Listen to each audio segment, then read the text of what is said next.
you guys in months, just in general. So I was just telling the other guys that before we get started with this one shot, I'm going to go and read through some of the quick start guide because of how different it is, and then it's going to be a learning process as we go through. And this is going to be totally different for me because I've never actually run like a module where things are written for me. It's totally weird to me because I've always just done everything myself.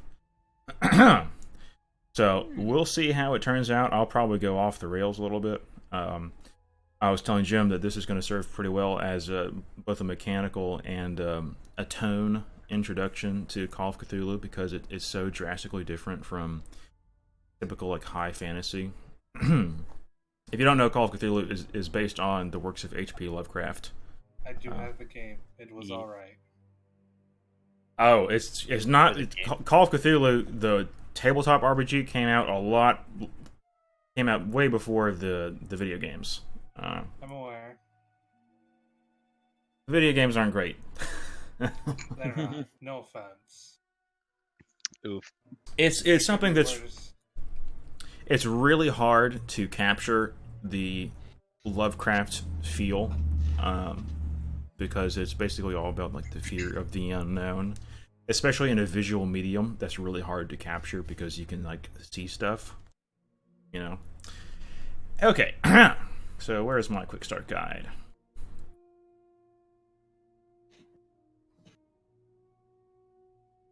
All right, so I'm going to read a little bit from the overview. Some of this is sort of just general RPG stuff.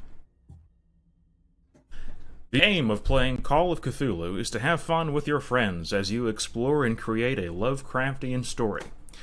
One player takes the role of game moderator, known as the Keeper of Arcane Lore, Keeper for short. His or her role within the rules of the game is to run the game for the rest of the players. The rest of the players take the parts of the intrepid investigators of the unknown, investigators, the heroes of the story, attempting to seek out, understand, and eventually confront the horrors, mysteries, and secrets of the Cthulhu mythos. The investigators need not anything at all be like the people who play them. Indeed, it is often more rewarding and enjoyable for players to create characters entirely unlike themselves, tough private eyes, rude taxi drivers, or sinisterly genteel occultists. Most of the play is a verbal exchange. The Keeper sets the scene, describing the environment, the individuals, and encounters to the players. The players tell the Keeper what they intend their investigators to do. The Keeper then tells them whether or not they can do it. If not, what happens instead. In play, the game takes the form of a group conversation with many twists and turns and fun along the way. So that's sort of basic tabletop role-playing game stuff before.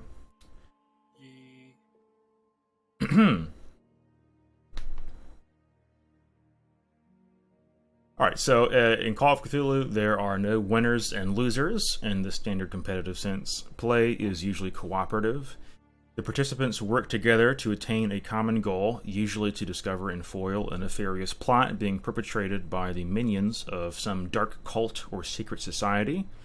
The opposition that the investigators will face, will often be an alien or hostile situation controlled by an impartial keeper, not another player. Winning in such a situation depends on whether the investigators succeed in their goal, and losing is what happens if they fail to achieve it. During the game, investigators may become injured, suffer sanity-shattering experiences, or even die. However, someone has to make a stand against the cosmic horrors of the universe, and the death of a single investigator matters little if it means repulsing Cthulhu's master plan to enslave the Earth. Investigators who survive will gain power from arcane volumes of forgotten lore, knowledge of horrendous monsters, and advancement in their skills as they become more experienced. Thus, the player's investigators will continue to progress until their demise or retirement, whichever comes first. Alright, so that section touches on a couple of things that are sort of key to the Call of Cthulhu experience, and that is player character deaths is much more common than in Dungeons & Dragons or other sort of mainstream tabletop RPGs. Retirement is something that happens pretty frequently. You can choose just to stop using a particular character for some reason or another. That's actually a mechanic that's sort of baked into the game. Let me see. Sanity is in there. So sanity is a stat, and your characters can actually go insane by seeing too many crazy things, and that has mechanical consequences. Okay. So let's talk about the stats. To play Call of Cthulhu, you need to create a character. Characters in the game are called investigators. As they primarily spend their time investigating the horrors of the Cthulhu mythos, creating your investigator is simple. So for this is a module. They're actually sort of pre-generated characters that we're going to use. You can pick your name and enhance your background and stuff, but the stats and some hooks are already baked in, and I'll talk about those later.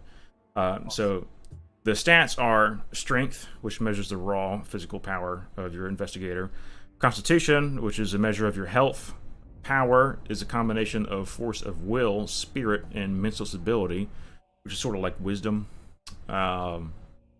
Dexterity, measure investigators' physical agility and speed. That's sort of typical. Appearance measures the physical appeal of your character, which is, that's a stat, sort of like charisma. Dexterity. No. Appearance measures the physical appeal of your character. Sound off? What? Just me? You okay, Caleb? I think we lost Caleb. Uh-oh. Uh-oh. I hear Discord shenanigans. Wah, wah, wah. Wah, wah, wah, wah, wah. Rippin' pepperoni. Oh, it was almost perfect. Is that a Nerf sword, Bradley?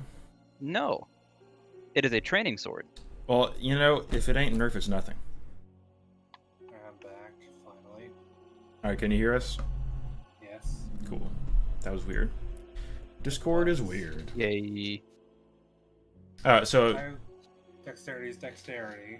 Yeah, the stat I was talking about when you cut out is appearance, which measures the physical appearance of your character. It's sort of like charisma, but appearance comes into like persuasion and things like that. Intelligence, blah blah blah, it's intelligence, and then education is a measure of the knowledge that your character has accumulated, which also is sort of like wisdom. So wisdom is kind of split in Call of Cthulhu into power and education. Power is like your mental fortitude, and education is the knowledge that you have. What about size? Does that even matter? It is your... I thought I said that, but I must have skipped over it. It reflects your investigator's combined height and weight. It is sort of like an offshoot of Constitution. So half and fifth values, take the value of each of your characters and have it, rounding that down to the nearest whole number if necessary. Then take the value for each characteristic and divide by 5 to get the fifth value, again rounding down as required. Record the full half-fifth values. That's just a weird thing with Call of Cthulhu. And there's the luck stat. So luck begins at 3d6. You roll for luck. Let's get past that. The magic points, which are equal to 1/5 of your power, and are used when casting spells, powering arcane devices, and magical effects. We're probably not going to run into that in this module. Damage bonus is how much extra damage your investigator does with a successful close combat melee attack. Build is a scale of combined size and strength. Hit points, it is figured by adding your size and constitution together, then dividing the total by 10 and rounding down to the nearest whole number. Then there's sanity, which begins at an equal level to your power. If you lose 1/5 of your sanity over time, or if you lose 5 points at once, you suffer sanity loss. Spooky. Nice. All right, and let's see if there's anything else really important. Ooh. Oh yeah, and so Call of Cthulhu is based on a D100 system, so it's a percentage system. This is about skill rolls. Your keeper will tell you when you should attempt a skill roll and how difficult the task is. A regular task requires a roll of equal or less than your skill value on a 1D100. So if your skill value in swimming is 30, you need to roll less than 30. So, or less or equal to 30. A difficult task requires a roll result equal to or less than half of your skill value, hard success. A task approaching the limits of human capability require a roll equal to less than 1/5 of your skill value. An extreme success. So in this game, you want to roll low instead of high. Yes. So again, using that same example of swimming, say you have a 30 skill in swimming, and normal or regular success is 30 or below.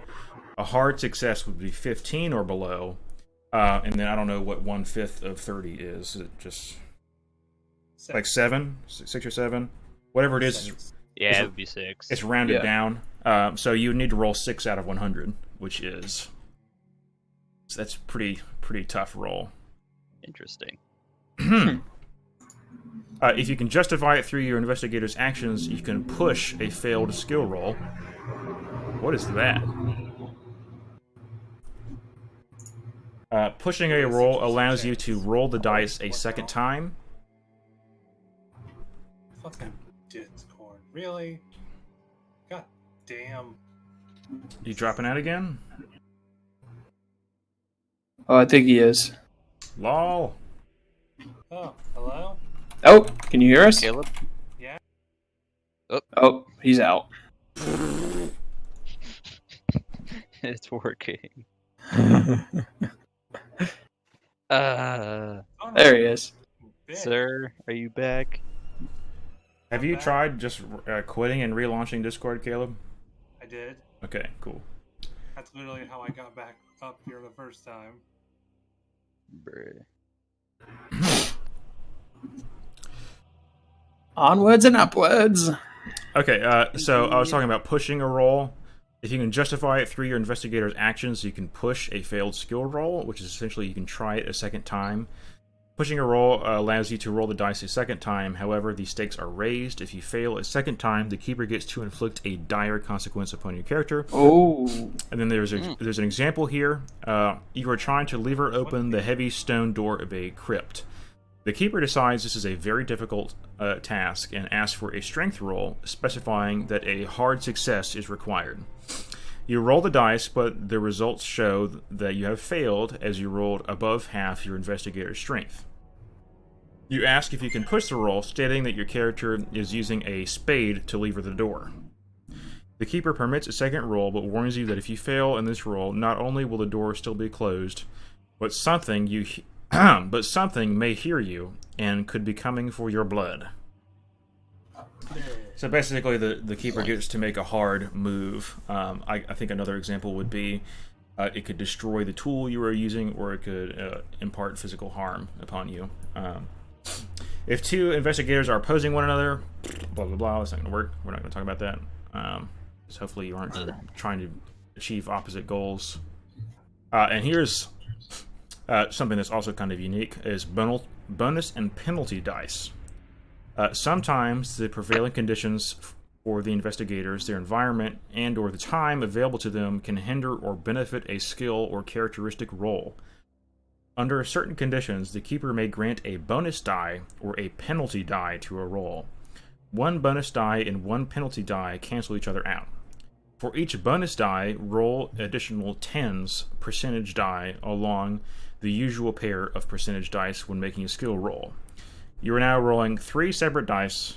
Sort of ignore that because we're using roll 20.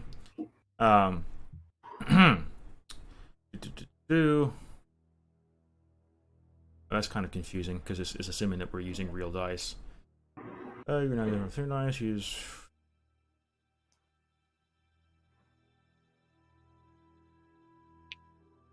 think we're just gonna have to figure that out with Roll20 and see what it does there. Yeah. Just roll with it.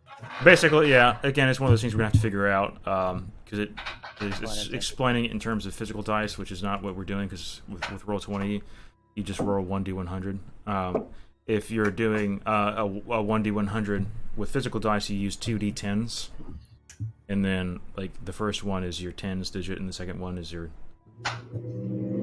like if you roll like 2 9s, then it's 99. That is loud. Yeah. Yeah, my bad.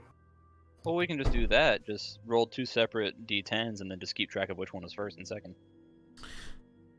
We could, but the character sheet just as a 1d100, and what it's saying is with using the penalty and bonus die, you use the tens die that yields the better or lower result. So I think there's probably a feature in Roll20 that does that for bonus or penalty die. So what it's saying is that with bonus die, instead of rolling 2d10, you roll 3 you roll 3 10-sided die. So say you roll a 2 and a 3 as your first die, which would be 23. Then you roll a third die, that's a 4. You would take the 4, and it would be 43. Or you roll a 2, a 3, and a 1, you would take whichever's better. You would take 23 instead of 13. And then the penalty die is basically the same thing, except you take the lower one. Sanity, or no, let's talk about luck first. Luck rolls may be called for by the keeper when circumstances external to an investigator are in question, also when determining the fickle hand of fate. If, for example, an investigator wants to know if there is an item lying nearby that they could use as a weapon, or if the flashlight they have found has any juice left in it, then call for a luck roll. Note that if a skill or characteristic is more appropriate to a situation, then it should be used rather than luck. To succeed in a luck roll, the investigator must roll equal to or under their current luck value. If the keeper calls for a group luck roll, the player whose investigator has the lowest luck score among those present in the scene should make the roll.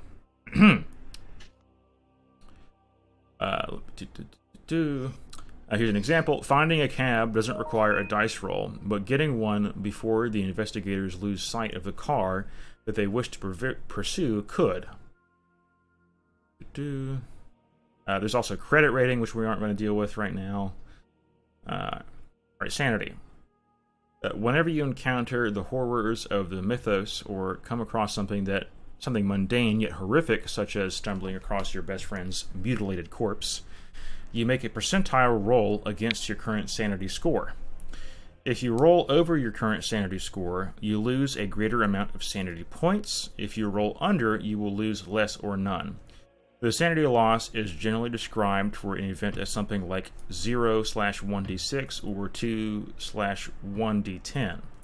The numbers before the slash marks tell you how much sanity your character loses if the roll is equal to or under his or her sanity score. The number after the slash is how much your investigator loses if you roll over his or her sanity score. If an investigator loses 5 or more sanity points as a consequence of a single sanity roll, he or she has suffered major emotional trauma. The player must roll a 1d100. If the result is equal to or less than their intelligence, the investigator fully understands what has been seen and goes temporarily insane for 1d10 hours. When you fail a sanity roll, the keeper gets to take momentary control of your next action as the fear takes hold of you. Perhaps you unwittingly scream or squeeze the trigger of your gun. If your investigator is temporarily insane, the keeper gets to add a phobia or mania to your sheet, such as fear of the dark, fear of confined spaces, or kleptomania or irrational compulsion to steal things, or amend one of your existing backstory entries. While temporarily insane, the keeper may present your investigator with hallucinations. Is that a ghoul creeping up on you, or is it just a homeless man asking for spare change? You can only be certain by asking to make a reality check. Electing to make a sanity roll. If you're successful, you see through the hallucination, but if you fail, you fall deeper into insanity. Unfortunately, regaining sanity is a long, arduous process. You may have to check your character into an asylum or seek other forms of psychotherapy to get those points back. Generally, at the successful end of each scenario, you should get a few points back as a reward. As your sanity score slips lower, your character becomes less and less stable, and his or her ability to function decreases. Alright, and then combat, which I think is the last thing that we're going to touch on before we start working on the module. When you are confronted with the horror of the mythos, it is generally a better idea to run away or avoid confrontation altogether. However, there is often no other choice than to go in, guns blazing, and make the best of it. When combat occurs, all investigators, as well as characters and monsters controlled by the Keeper, act in order of their dex scores. The highest dex acts first, and then others go in descending order. The duration of a combat round in Call of Cthulhu is best described as long enough for everyone to take one significant action. The flow of the round is controlled by the Keeper, and hard and fast rules for movement and actions are not part of the game. The Keeper should simply give everyone a chance to do something quickly while being aware of the narrative flow. Investigators have 3 combat skills. Rewinding there. So that's saying that Call of Cthulhu, like, you don't have, like, 15 feet or 30 feet of movement, and there aren't, like, major and minor actions and blah, blah, blah, blah, blah. That's not in Call of Cthulhu. Basically, you ask me if you can do it, and I say yes or no. But generally speaking, you can achieve one major action per turn. One significant action. Investigators have 3 combat skills: fighting, dodge, and firearms. 2 of these skills are made up of multiple specializations, such as fighting, brawl, or firearms, rifle/shotgun. You have decided which specialization your investigator has, if any, during character creation, when you allocated your occupation and hobby skill points, blah, blah, blah, blah. You don't get to push combat rolls, meaning you don't get to try a second time for an attack.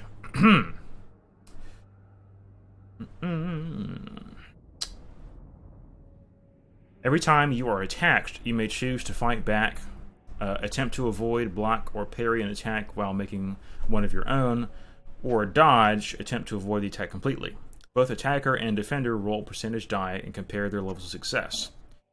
If you are fighting back, use your fighting skill. You need to achieve a higher success than your attacker. If you are dodging, use your dodge skill. Yada, yada, yada. Unarmed attacks are 1d3 plus damage bonus. And it's just going through the various types of weapons.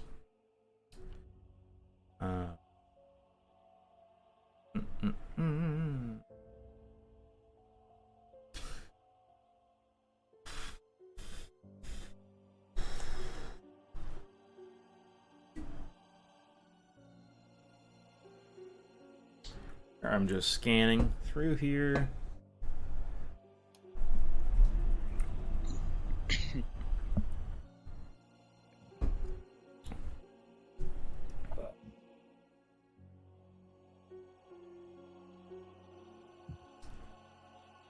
Okay, so,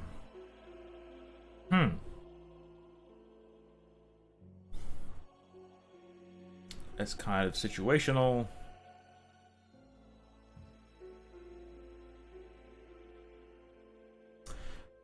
And then hit points. Yeah, okay, so hit points are the last thing we're going to talk about. The different kind of fighting maneuvers or something we can talk about if combat comes up. Points of damage are deducted from a character's hit points. Hit points cannot fall below 0, so do not record a negative value. When a character's hit points reach 0, he or she falls unconscious and in some situations may die. So if there isn't another character there to provide first aid, or if first aid fails, when your hit points reach 0, you just die. When a character takes damage greater than or equal to half of their full hit points in a single blow, they have received a major wound and they must make a constitution roll or fall unconscious. So you can fall unconscious even if your hit points don't fall below 0. If you take a bad enough wound in one turn. Damn. If a character with a major wound falls to 0 hit points, they are close to death, dying. He or she must make a successful Constitution roll at the end of the following round and every round thereafter, or die. Only successful use of first aid skill can alleviate the dying condition. Characters without a major wound heal 1 hit point per day. This is for longer games.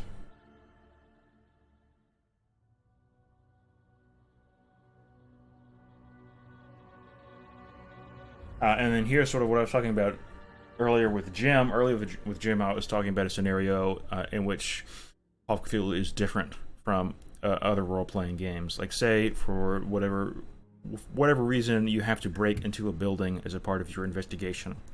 And once you break in, you're confronted by someone who is in there. Either they live there or they own it. It's their shop. And they put a gun to the back of your head. If you sort of joke around and don't take the situation seriously, or you try to run away or grab the gun, and the character successfully manages to pull the trigger and shoot you, you're dead. So here it says, if a character suffers points of damage greater than or equal to their maximum hit points in a single blow, they die instantly. So beyond a certain point, there is no survival. This Call of Cthulhu is grounded a little bit in more modern day realism. It's a lot less forgiving, generally speaking,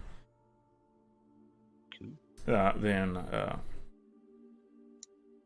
Dungeons and Dragons or other mainstream tabletop games. Okay, so those are the general basic rules. I'm sure that we're going to have lots of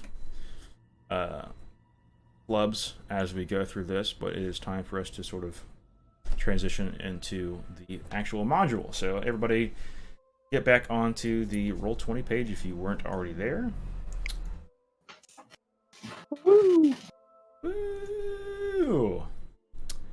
All right. Let's do this. Heck yeah. Caleb, you still alive? Yes. Pog. Although I'm not mentally. Oh. Ain't we all, though? All you need is your physical presence. Mental awareness is overrated. I have another 12-hour shift tomorrow. I'm not looking forward to it. Ay, Dios mío.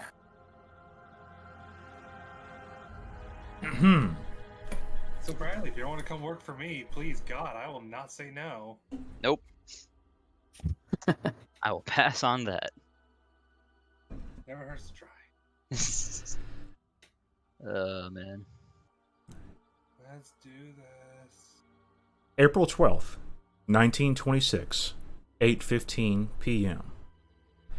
The Beacon Island Lighthouse, off the shore of Folly Point, Massachusetts, ceased to cast its light over the region's dangerous rocky waters about 15 minutes ago. As a result, the SS Essex County, a mixed passenger and cargo vessel on which you are all traveling to Rockport, has foundered on the rocks and incurred considerable damage to its hull.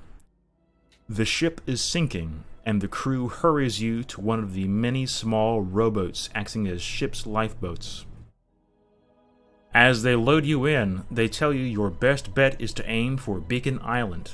They doubt you'll make the mainland as a storm is brewing. You should have just enough time to reach the island before it hits. Then, without another word, they shove you off into the dark, churning waters. All you have to guide you is the small light shining at the base of the lighthouse's towering silhouette. Alright. So now I'm going to talk about the different investigators you have to pick from. So each of you will pick one. And I'm just going to read a brief description of each of these, and then there are traits and role-playing hooks assigned that you will see after you pick one.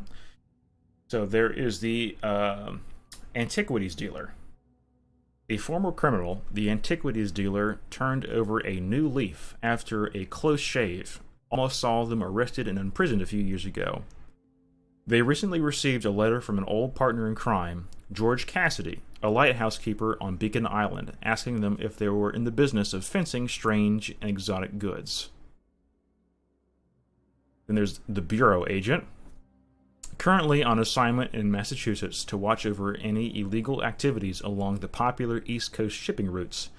The Bureau Agent is heading to Rockport to receive a briefing from a fellow agent, Warren Thomas, currently undercover as lighthouse keeper Michael Turner on Beacon Island.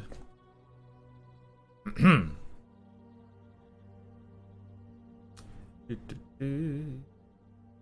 then the third is the Marine Biologist. The Marine Biologist is currently finishing up a research paper on Rockport's fascinating marine environment. They just need a little more data before they can submit it to Boston University, hence their current trip.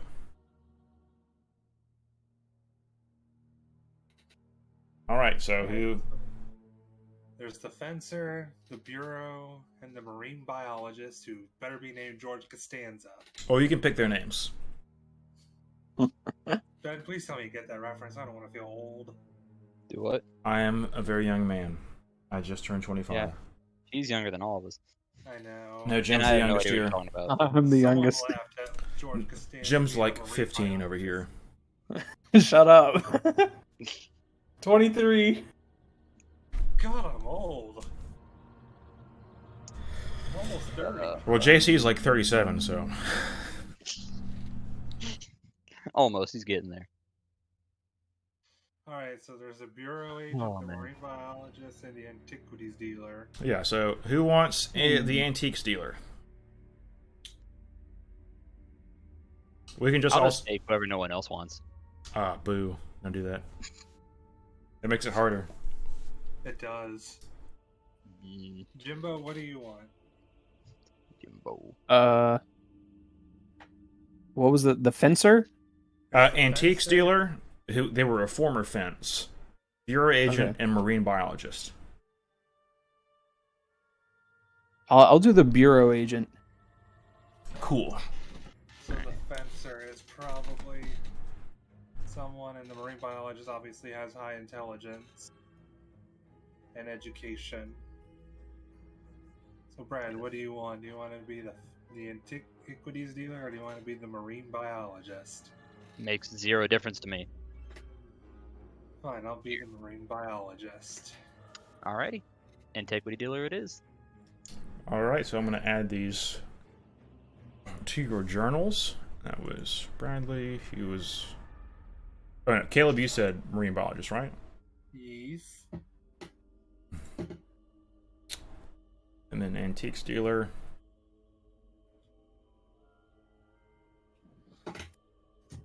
Is Bradley. Okay, so take a second and read through the bio for each of your characters, because it goes into more detail than the summaries I read.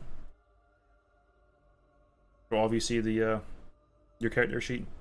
I do Yep. see I am reading it. Yep. right now. Alright, so read your bio and then we'll talk about the character sheet real quick. Excuse me.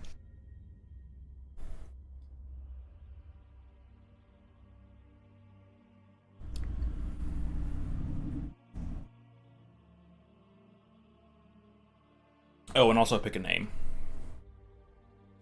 Okay. You don't necessarily need a last name, but at least pick a first name. I'm going to go run to the restroom while you guys are doing that.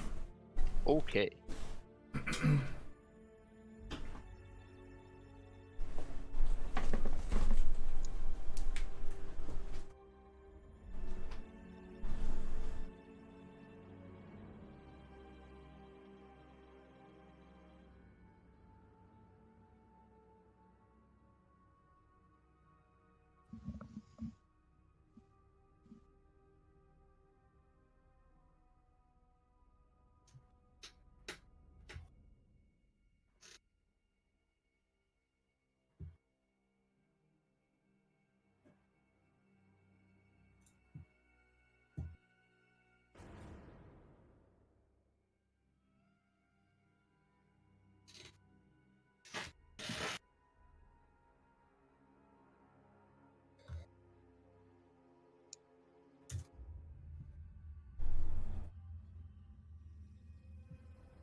All right, has everybody read through their blurbs?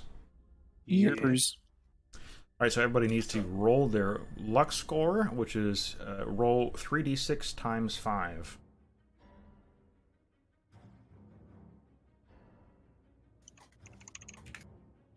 Times 5, you say? Times 5, yes.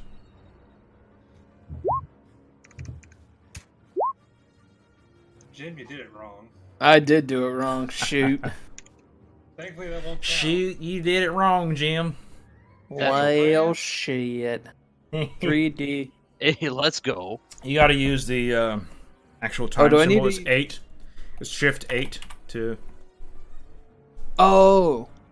Do I need to like put commas or anything? Or Oh, parentheses? okay, so /R. /R 3D... I think it's 3d6. 6 times 5. Okay. Control 8. Okay. Times 5.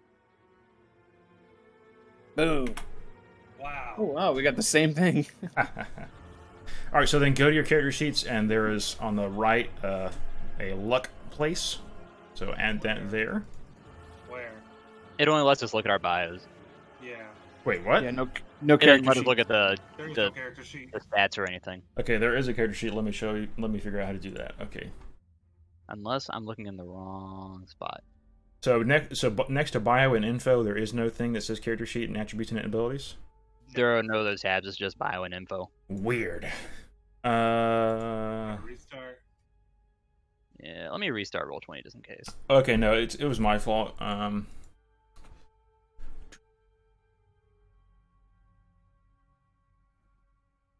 I can fix this in just a second. Oh, it's thinking about it. What the fuck is this? There's this couple that's walking across the street. This chick is like sucking on her dude's neck and just rubbing his head. That could have been the worst thing. So What the- Worst. Oh, geez. I really didn't think that's where you were going with that. So. They're getting ready before they even make it back to the house. Jeez. Or she's a Can't- vampire. This is true. Sure. Okay, you should now be able to see your actual character sheets, Oh, yeah, it's loading. Aha, there we go. and then I'm add guessing your. I need to restart it. It That could looks be. interesting. Oh. Hey. Hey. So I got the worst 40 ever. Oh, Where's the luck Oh, stat? there we go. Got it. Whoa. This is really cool looking.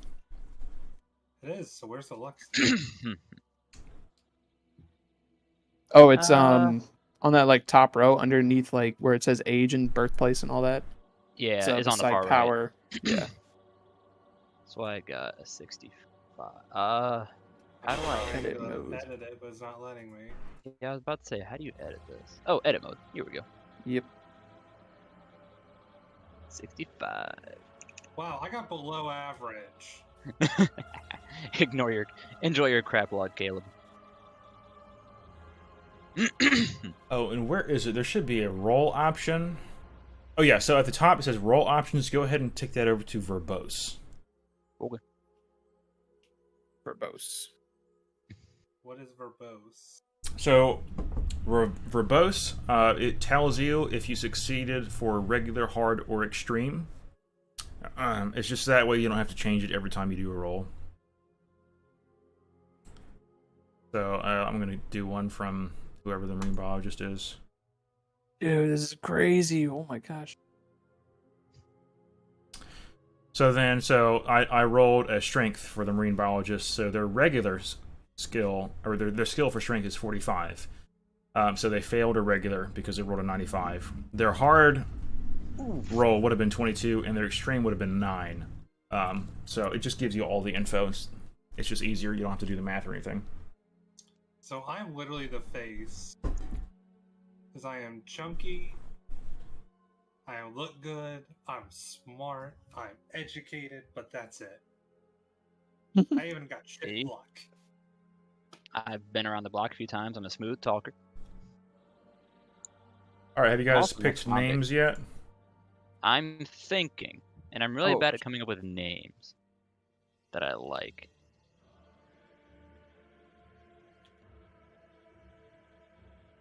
First name that comes up to my mind is Alistair Ramsey. So that's what I'm going to go with.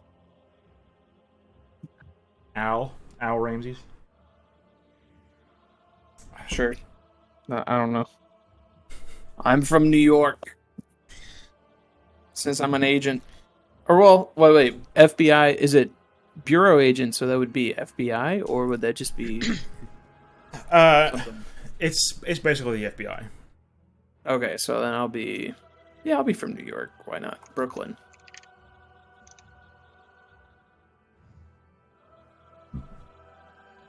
Who's George? What? George. What? George. George. By George. Alright. My name is Martin Conway. Nice. Did you Hey. go to a name randomizer for that? I just came up with that on spot. Okay. Let's Nice. see what the names you want to go. Is that a reference for something? George Costanza? Yeah? Yeah. Quiet you. Skills. Seinfeld's one of my favorite sitcoms. It's also a marine biologist. Oh, whoops, I had you guys on the wrong page. Whoops, that was my bad. Uh-oh. So you're saying we weren't supposed to look at them. So what's a side? Oh, whoops! I didn't know that would do something. You failed anyway. I failed. Dang it! That means I have a small penis. No. Small peepee.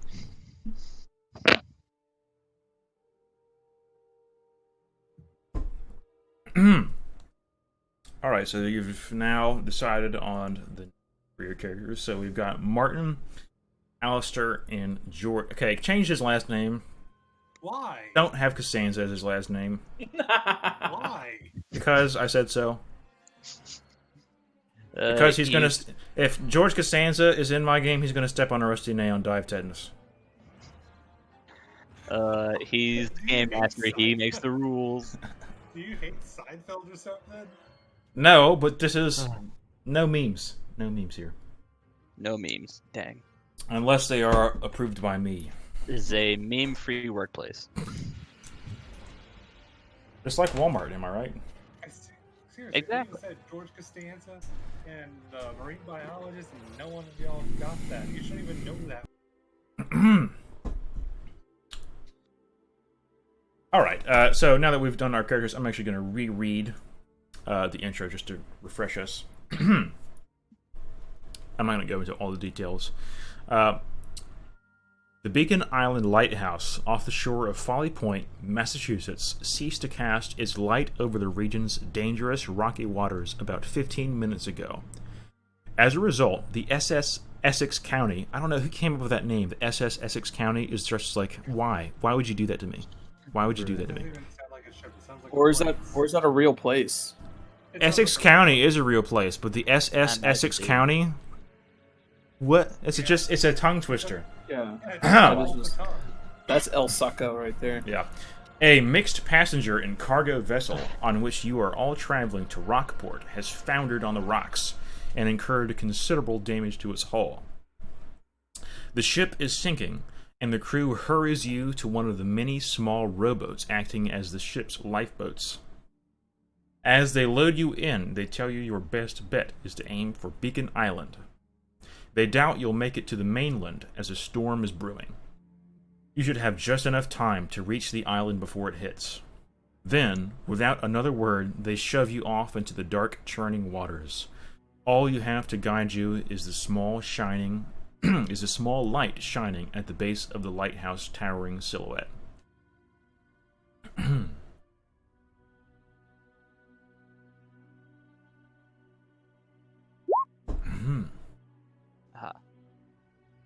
Hey, Pog. Alright, so right now all three of you are on this dinky little dinghy, and you are heading towards the direction of the lighthouse. So all three of you have your characters met while you're on this boat, the SS Essex County. If not, then you can sort of introduce each other. You can reveal as much or as little about each other's characters as you would like, and just to make sure everybody knows, the recaps that we gave, we just assume that none of your characters know anything about any of the other characters. All right? Yes. Okay.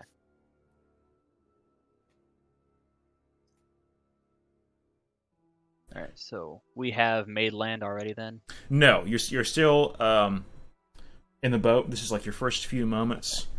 Okay, So basically, you've gotten in a boat with two people who you don't know, and you're making your way. The weather isn't that bad. The water is really choppy. So the ship crashed because the lighthouse is out.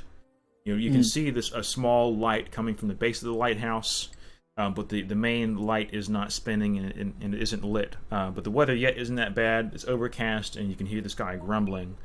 But you have sort of a moment of silence right now to introduce yourself. Well, fellas, hell of a way for tonight to go, huh? Worst research trip ever. Of course, this had to happen tonight. Of all times, this shit had to happen. God damn it! Hey, it's alright. We still got our skins. Yeah, now if we don't fall in, you don't want to know what lives down there. It's a good point. I just want to hurry up. Are we rowing? Yes. I'm guessing. Yeah. It's like So who is Let's just rowing? hurry Because up. there are only 2 oars. I probably will take I'll take Take one. shifts. home. Is it one person rowing or 2 people? There's 2 people rowing. Okay. It's like, well, hurry your butts up. Let's go. All right, so after a few minutes of rowing, you hear a horrible screeching sound. Your rowboat impacts something sharp and metal, and it's just totally lodged solid. And the water seems to come up to swallow you. You are still a ways from the island where the lighthouse is. So I'm gonna ask- Great. What were you about to say? I'm going to ask for a know and a spot hidden roll from everybody. How does that work? Spot hidden. What Lucky for me, a... that's one of my high skills. A what? Know and spot hidden.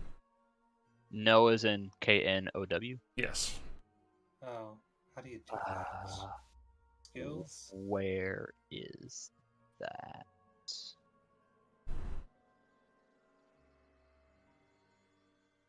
Why can't I find no?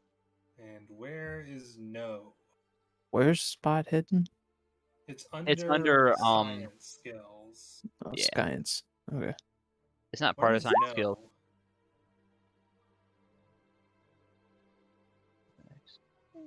Yeah. Like, Ben, is it N? Do you know where no is? Let me Yeah. see. I'm I'm looking real having a quick. hell of a time trying to find it. I'm looking. Because they are in alphabetical order, but not like that.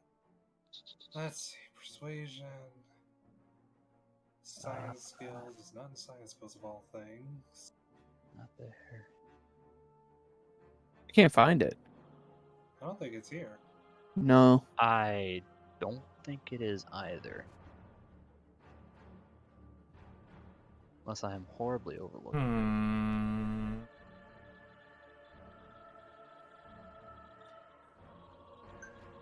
Ding. That's weird.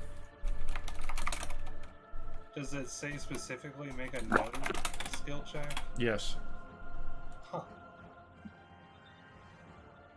I don't even see anything that would be like, a There's good nothing in replacement for that K. either. It's Okay, K. so and- my only guess is that it's just an intelligence roll. So just make an intelligence roll.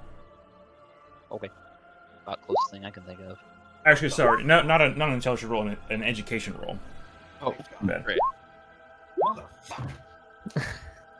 We all got we all failed in the one success.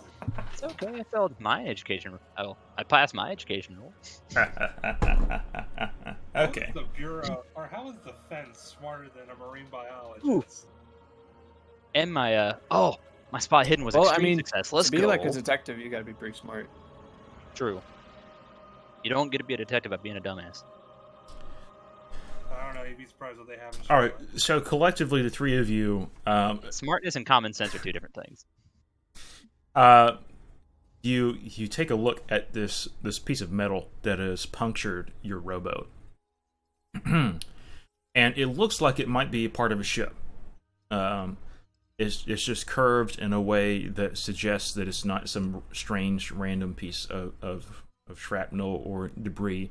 It looks as if this was something that was created or sort of handcrafted to be a part of a sailing ship. But none of you recall there being news of a shipwreck in this area recently. And so there are no identifying marks on the metal. However, judging by the relatively few number of barnacles and general deterioration, it looks like this hasn't been there for a very long period of time. It looks pretty fresh still. It's still kind of shiny.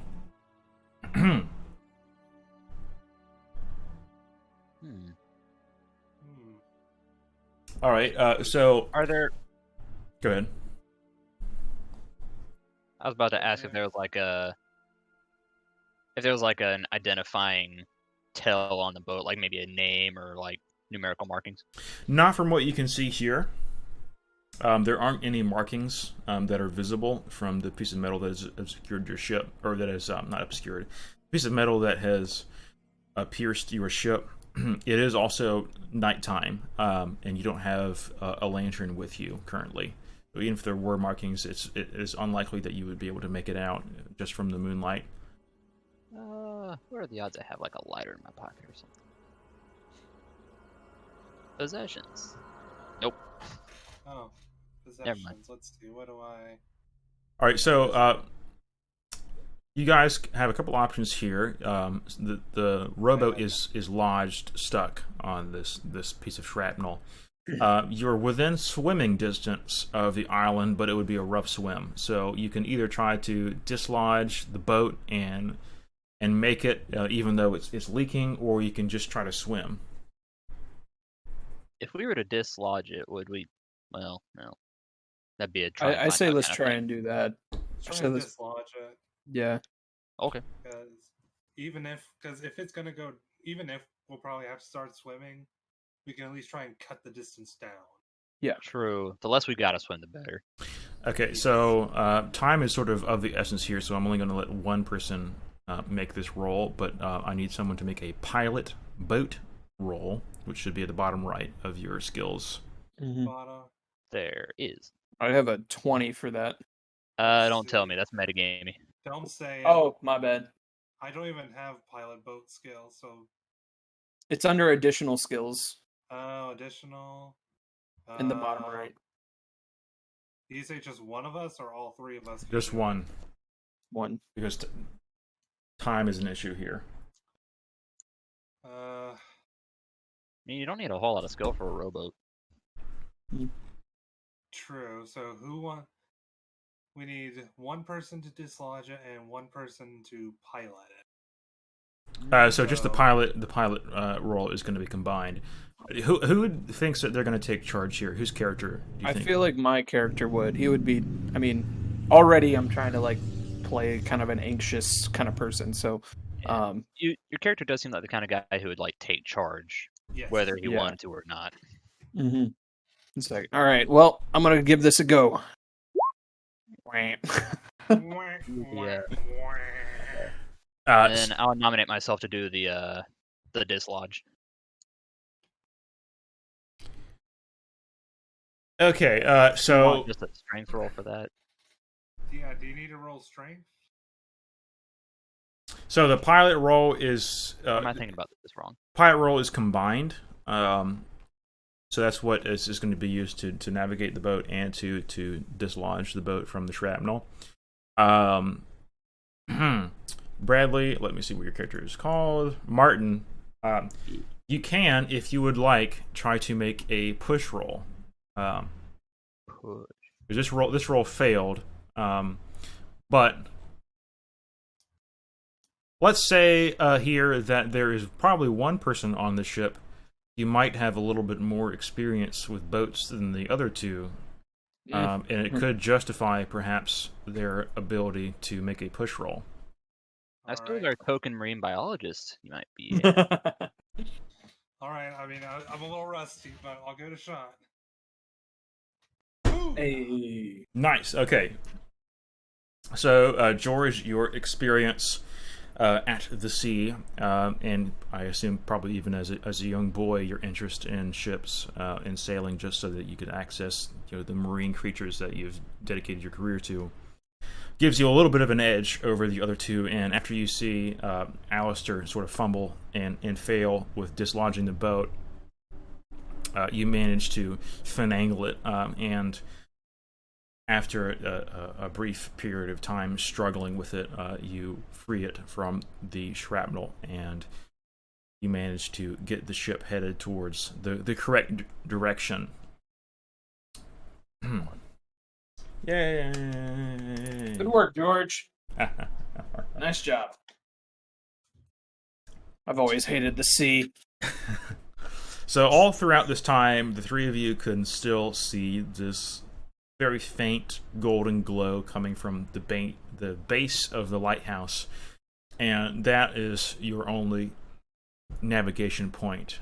So after struggling, you finally manage to reach the shore, and your rowboat is not really in a salvageable state, but you do manage to pull in, and you are next to a dock.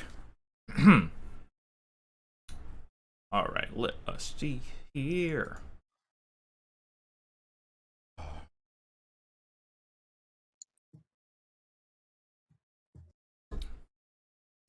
All right, so you can just make it out in the gloom and the moonlight. This dock that you pull into, it's by far the safest point that you can see right now. And we're going to switch over to the map. And the music friend has stopped playing music, so I'm going to have to put up some new spooky music. Yay! Hey, this looks familiar. Yeah, you were just here. Yeah, it's crazy. Wow. Huh. Whoa. Bruh.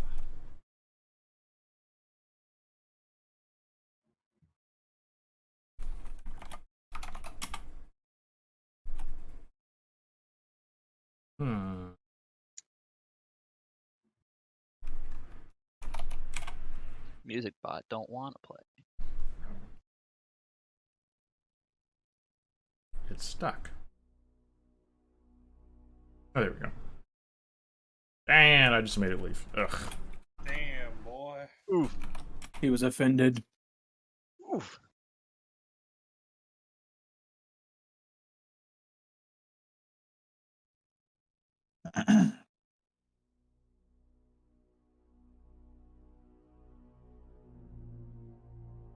Ooh. Misha like it. Who is the composer of this, huh? Let me check, actually. If it wasn't Beethoven or Bach, no idea. Ooh, this is definitely not one of those two. Are you sure about that? 100%. 100. Yeah, definitely not Bach. Come on. It is Graham Plowman. That's pretty neat. Wish my last name was Plowman.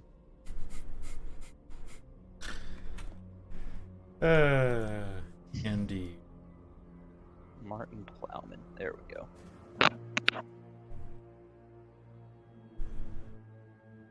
Did you just change your name to? No, but I was thinking about it. What did he change his name to? No, he didn't change his name. Nothing. Alright. All right. So looking at the overview map here, so up here at the northern end of the island, you should see a little purple token called this party location, and guess what? That is where the party is located. Spoilers. Really? Let's go. No. Boom. Oh, that's what that thing says. Okay. All right, so now that you're ashore, you can see that the pier leads to a narrow dirt path that is hemmed in by long grass. The faint churning of machinery can be heard nearby. All right, do you guys want to follow this path? Yeah. Here, guys, let's follow this path up to the main building. I got a friend who lives here. Oh, good. You can ask your friend why the lights are off. Oh, I plan to. Don't you worry. Fine, I was let's hurry planning to come along. pay him a visit before, the whole boat crash thing. Oh, how conveniently convenient. All right, so after a short walk, the path brings you to a cottage entrance. This is the cottage that's this cottage is at the base of the lighthouse. The front jar is slightly a door. The front door is slightly ajar. And a steady glow can be seen coming from within. On either side of the door is a window. Thin curtains are drawn over both, but a warm, welcoming light shines through those on the left. So this path also continues around the back of the lighthouse, as you can see from the map. I'll go poke my head in that door to that cabin that we were right in front of. Okay. George, buddy, you in there? I'm fine, thank you. Not you, my friend George. Sorry I couldn't resist.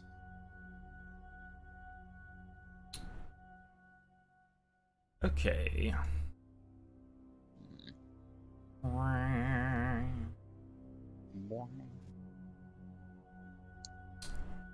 Just spooky music. All right, so just past the open door, as you're peeking your head in, Martin, you see a hallway that leads to 4 separate areas. There are 2 on each side of the wide hallway. So only one of these rooms currently has a light that is in it. You can't tell what it is, but you can see one room, one doorway over in the corner that is lighted. The hallway is not lighted, by the way. Nice. So this path that you're on, that's just outside of the cottage, that does continue around to the other side. And I'm going to ask Martin, since he sort of took the charge here, to make a spot and hidden roll. One spot. We all make decisions we all make that decision in the heat of the moment, Jimbo. Shit. Oof. Wasn't even close. It's dark, man, don't worry. Free. Alright, so you do not spot anything that's hidden. Fair enough. Is there it's dark in the hallway, but the room that I'm immediately in is well lit, right? Or at least somewhat lit. So the door leads into a hallway, and the hallway splits into 4 rooms. Let me see if I've got a map for this. I believe I do. Okay, yeah. I'm just trying to get a picture of what I'm looking at.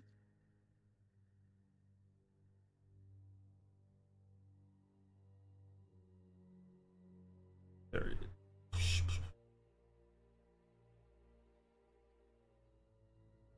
There is a map, but I don't want to use it yet. Okay. It gives Fair you a little bit too much information. So I'm going to hand sketch this quickly. Okay. Is there anything in the room, like a lantern or something I could use for a light? Okay, so just a reminder, this is set in 1926, so electric lights do exist. That's crazy. Yeah, it was nuts. So also your on Cardboard. first We're also instinct... on an island, a small island too.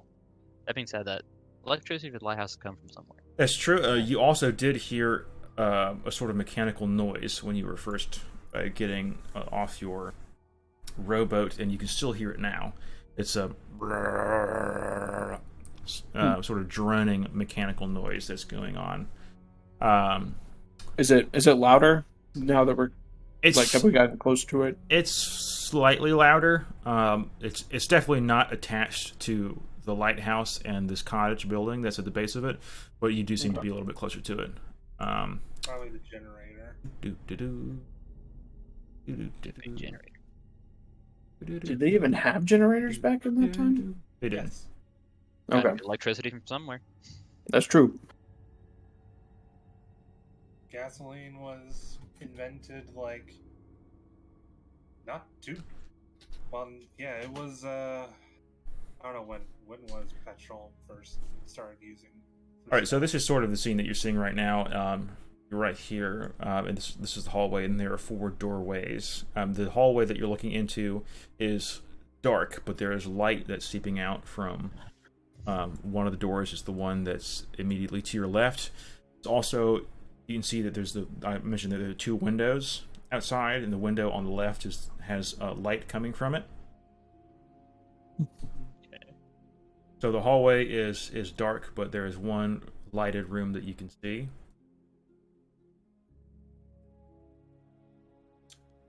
Okay. Let me take a look through that window in our room that actually has light coming through. So there's a curtain that's blocking your view. Yeah. I'll just move that to the side. The curtain is on the inside of the window. Windows do exist, apparently. I thought we were in the building. No. No, you said you were just going to peek in the door. True, I did say that. Can I go in? Yes, you may. Yay. I'm good at this game. We're gaming now. We're gaming.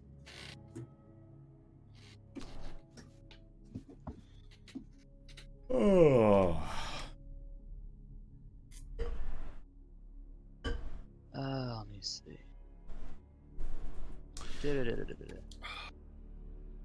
Okay.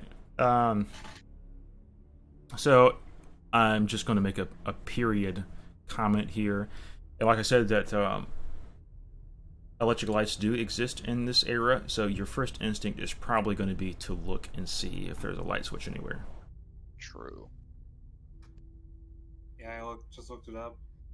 The first modern use of gasoline was in the 1860s. So, Cool. So Yeah, we're a we're little gonna- ways after that.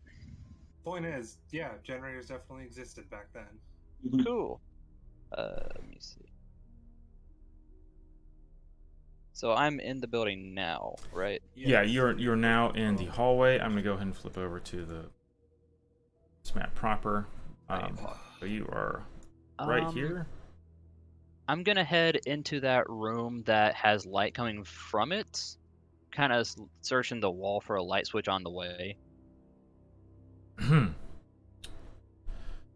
Okay, so you do see a light switch on the side of the hallway.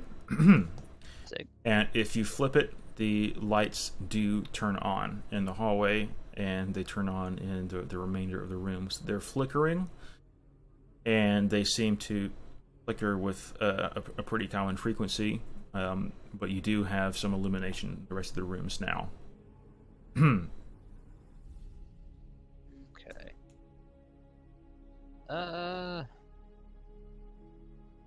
I'll take a peek in that room that originally had light coming from it.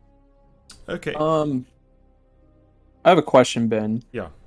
So it's more of like a character question. but I'm like a little confused because my friend, I might actually have somebody that's in here, because he's been stationed in the lighthouse. That's So I'm right. curious. Because yeah, you and me both have people that should be here. Yeah. Mhm. So I'm looking for a guy. I don't know that. Excuse me. So I'm just curious. Okay, so this like leads into the lighthouse. Yes. Okay. So I'm just trying to think like, okay, I should be looking for my friend in this place also. Mm-hmm. Yes, but well, was there an actual question associated with that? That was it. It was like, I kind of Well, answered my own question. Well, I guess yeah, that's the thing is like my space. He's been stationed on Beacon Island. Mhm. So well, okay, never mind. He says he's been stationed on Beacon Island, so he might not be in here. He might That not was kind be. of my yeah. So this lighthouse is the sort of the focal point of Beacon Island, but there are definitely other things on here. Mhm. It's sort of the point of the island is the lighthouse, but there are more structures on here. There are supporting structures. Yeah. So it could be that he's not necessarily here in this building, like directly in the cottage in the lighthouse. Yeah. 'Cause there's other places we go other than the lighthouse. Yeah. So Yeah, I'm just trying to think if my character needs to be a little more urgent in this building or not, or kind of being laid back. Sorry, I'm eating yogurt. All right, so Martin, before you head into the room that was originally the only one that was lit, you do notice a few things immediately after you turn the light switch on. And there are 3 coat hooks that are by the door, one of which has a well-worn oilskin hanging from it. There are 2 pairs of galoshes that are in a tray just beneath the coat hooks. There is clearly a space for a 3rd pair, and then there is a pair of slippers that are sitting beside the tray. There are 2 oil lanterns that are hanging from hooks that are next to the oil skin, and there is also a 3rd empty hook. So there's a missing pair of galoshes and there's a missing lantern. So what's a galosh? Galosh is like a rain boot. Yeah. Rubber boots. Like rubber boots. Mm-hmm.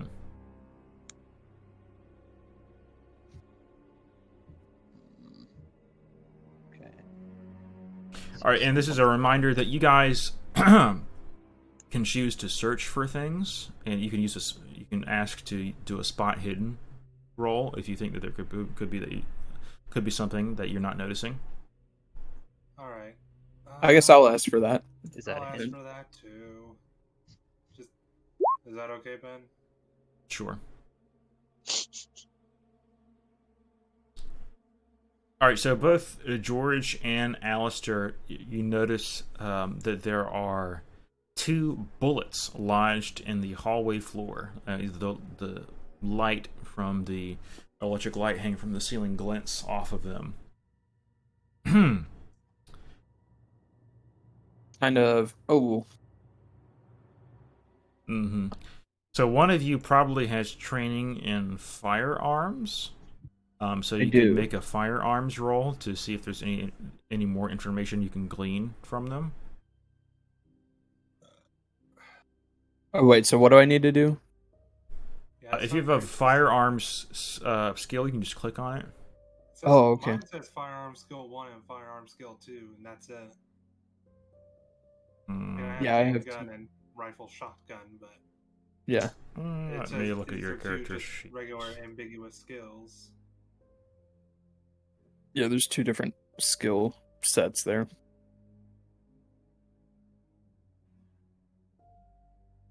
All right, firearms handgun skill. Okay. Handgun. Okay. I'm a marine biologist. I know literally nothing about guns outside of maybe having to defend myself. All right, Alistair. So you can tell from the positioning of the two rounds. That the bullets were fired from someone who was positioned a couple of steps up on this winding stairwell that leads to the top of the lighthouse.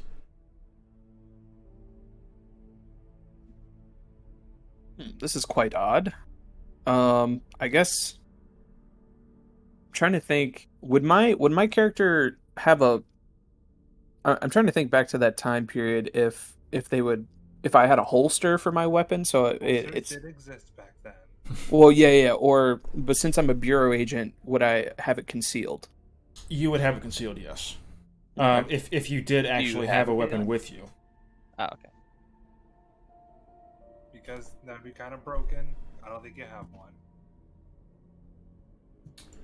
Let me just take a glance at your character sheet. I don't think you were actually carrying at the time. Check your possessions. I am. Yeah. I have a scalpel. I have a Smith & Wesson special rifle. Okay. You do have a gun. Okay, so yeah, that is concealed. You aren't packing. Yes. Oh, that's terrifying. An anxious cough with a gun. I'm gonna say, boys, let's be on alert here. This seems I don't know he's a cop, and I don't know he has a gun, so I'm not too worried. I'm just gonna. I'll kind of like let the party know. Kind of be like, hey, this is a little odd here. But I kind of want to proceed to, look in.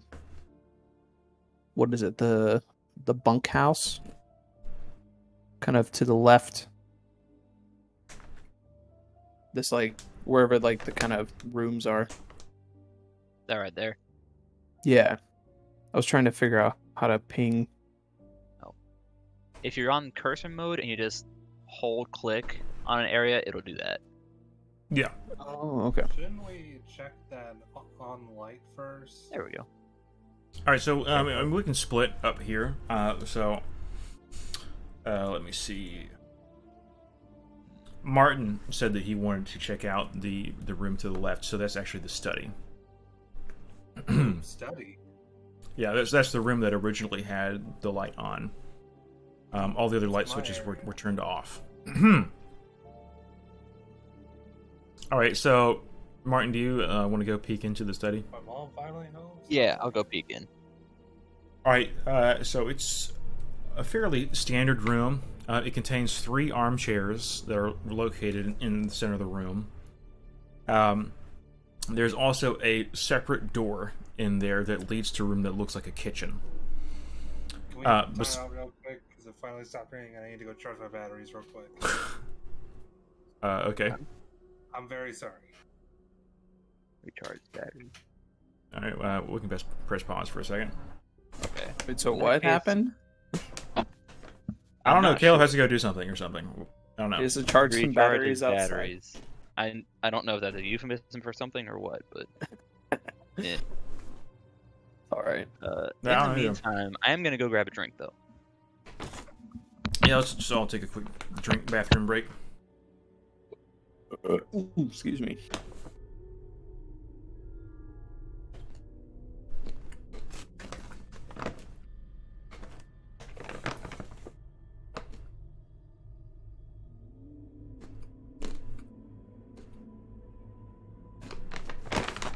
I was listening to my I got my recordings back from my recital. I was like, Jesus Christ, I sound awful. I fucking hate it. That's how it goes. You know that. Yep.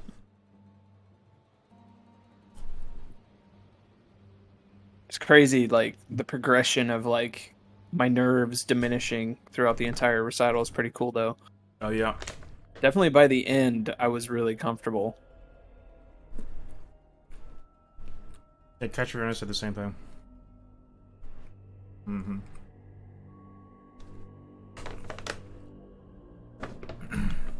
Did you get any comments from your instructor, your applied instructor? Yeah, I mean, we talked about it a little bit, but RK is like, he's such a different teacher. He's weird in that kind of way. Mm-hmm.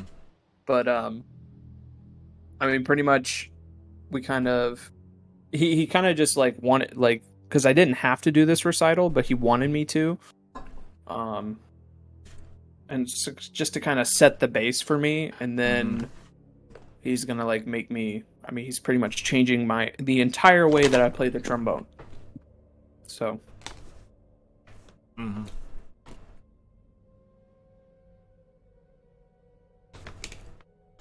It's probably going to be tough. There's probably going to be a transitionary period where you feel like you play a lot worse than you did before.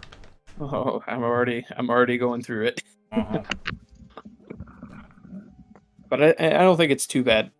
It's just the exercises are very, very specific. Mm-hmm. They're hard. And I sound like a middle schooler, so it's always fun. Do I have to practice to get better? Yes. Ow. But of course. Sorry. I want to say yes, but I rarely practiced when I was in middle and high school. That being said, the music was never all that hard. Bradley played the flugelhorn.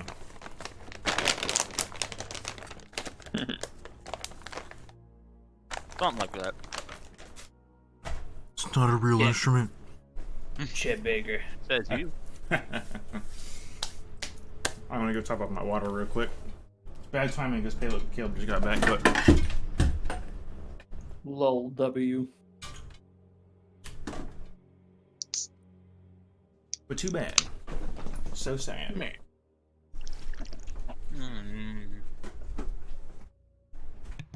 Alright.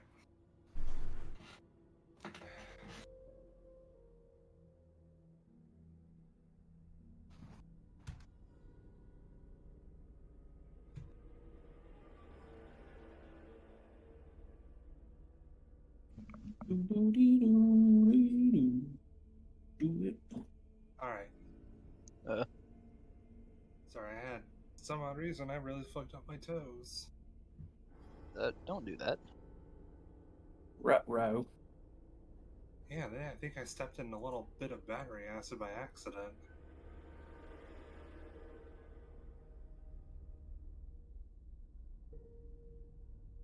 Alright, so where's Ben? Went He had to go get some refill his more water. Uh,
Okay. Then I said, All right. Bruh. Pretty impressive. Hentai "Oh, girls. hey be like- Ben." I'm back in Brack. Okay. So I was talking about the study. Bradley's having a seizure. I was grabbing a bag of Twix. Bag of Twix. Yeah, So, this is the only other thing of food I have in my room.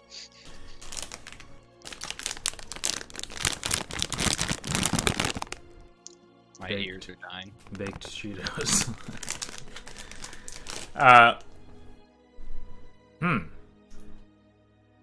Where was I? So the study has 3 armchairs that are located in the center of the room.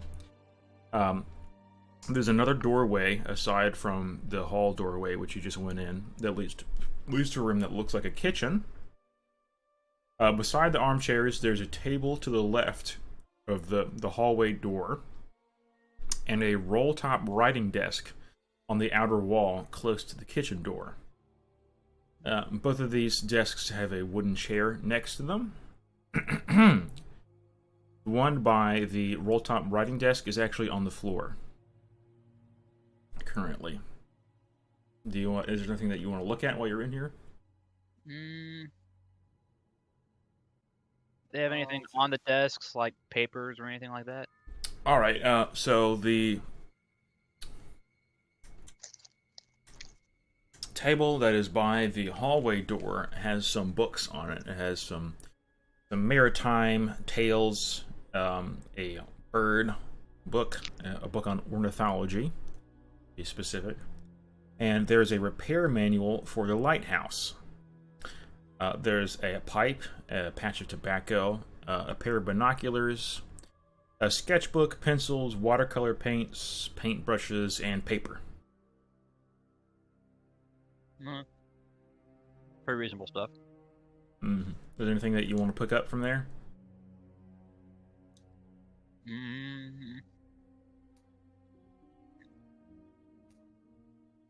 Not particularly. I'm gonna skim through all the books just for the heck of it. Alright, so the one that definitely seems to be the most of interest is the repair manual for the lighthouse.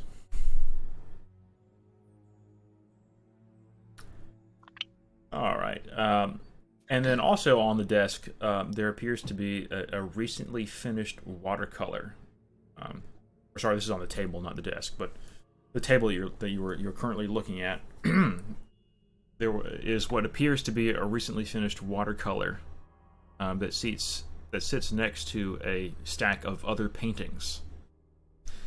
So this watercolor shows a window.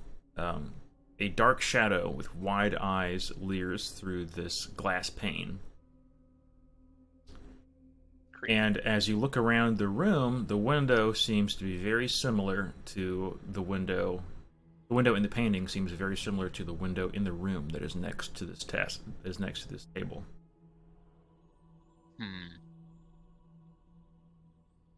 With a sense of like very morbid curiosity, I'm gonna go take a peek out that window.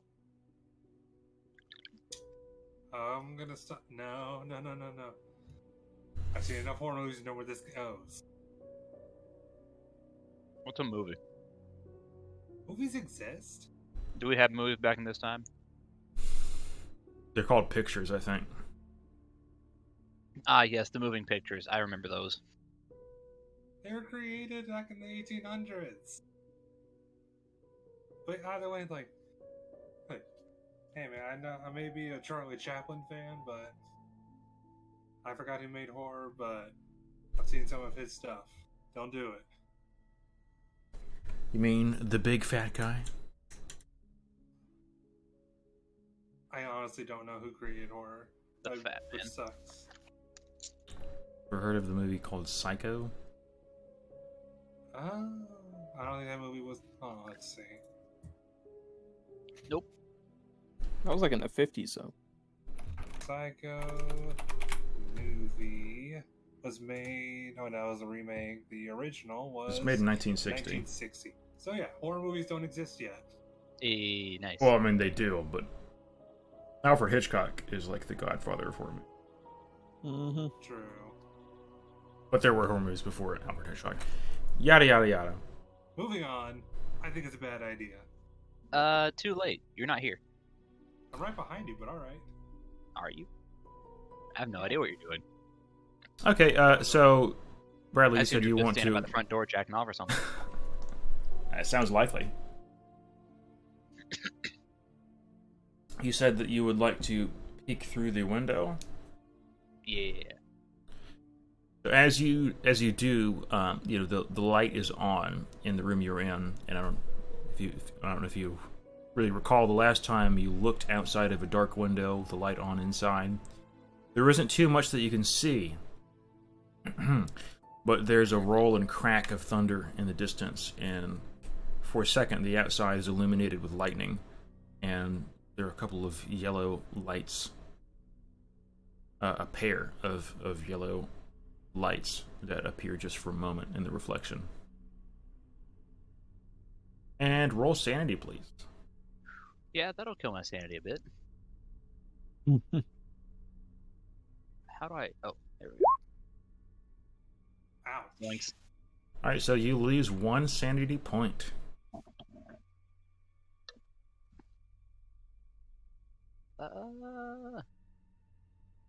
Edit. There we go.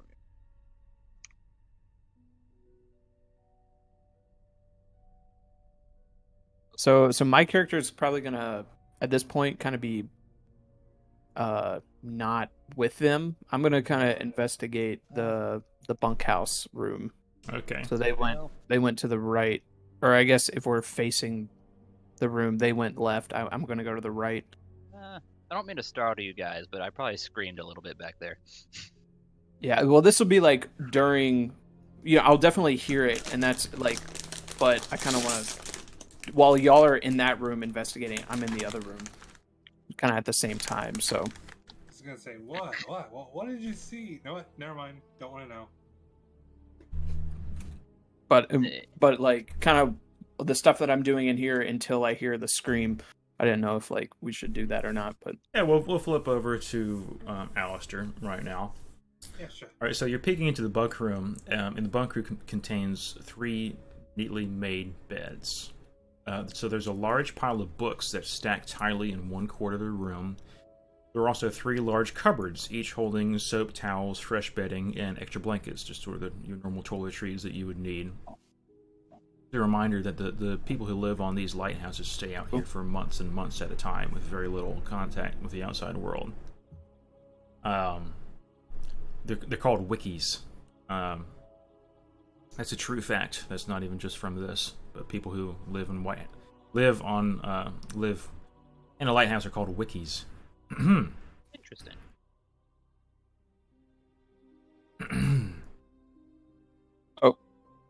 Sorry, I froze there for a second. What was the last thing you heard me say? I heard you for a second say wikis, but not really much before that. Okay. You were talking about like the books and then the cupboards and stuff. So there's a bunk room. There are three. You're looking in the bunk room. There are 3 neatly made beds. There's a large pile of books that's stacked in the corner of the room. Mm-hmm. There are 3 large cupboards that are holding soap, towels, and fresh bedding and extra blankets. I was saying that these are just sort of your toiletries that you would expect. Okay. Yeah. And just as a reminder that the people who live out here will be here for months and months at a time without really any outside contact.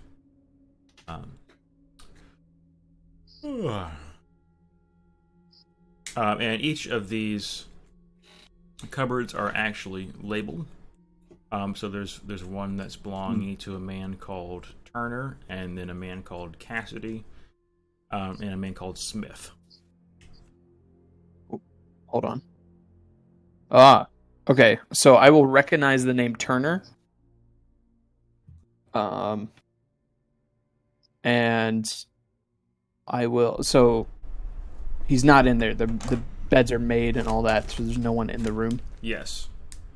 Okay. I'll be like, okay. So found where my friend is going to be residing. Trying to think. Yeah, I guess there's not. Could I roll something? Maybe just to like see if anything seems odd about the room. Yeah, so you've identified this corner that belongs to your friend going by the name Turner, right? So why don't you do a spot hidden roll?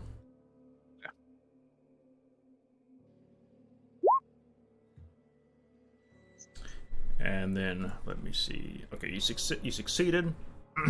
You would have gained a bonus even if you had not succeeded. Or you would have gained a bonus if you had not succeeded, so you probably would have anyway.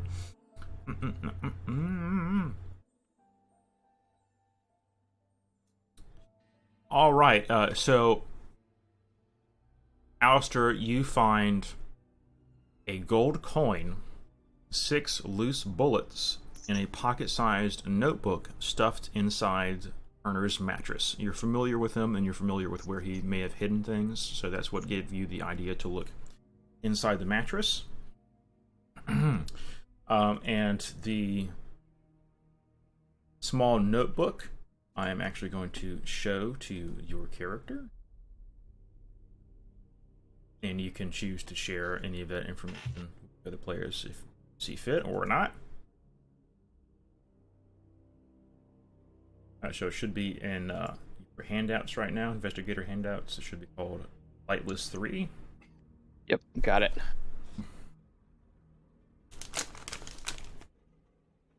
Give you a second to read that.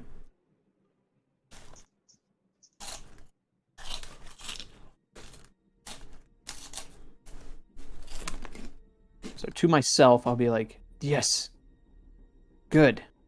This is the stuff I need. Now I just need to find. I need to find him, and that's what I'll kind of say under my breath.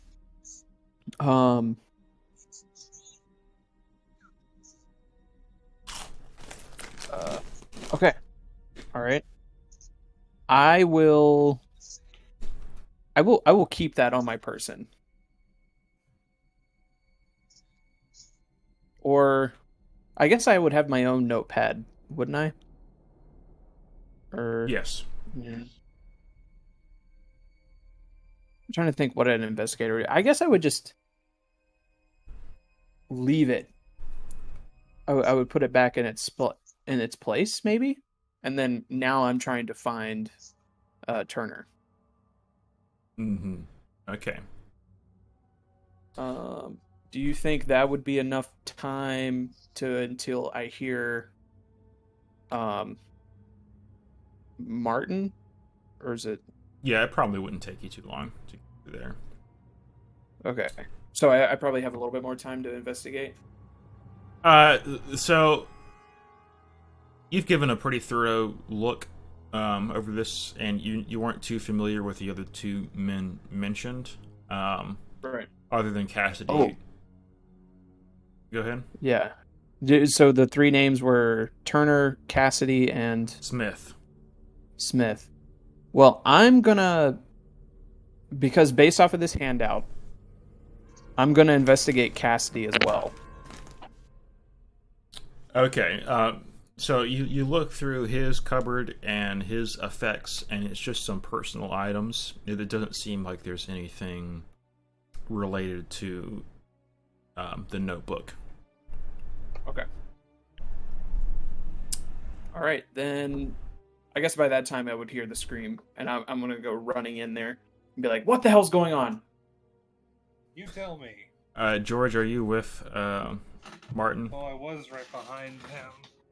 To my knowledge, I wouldn't know that was a study, so theoretically I would just be right here after I noticed the bullet holes.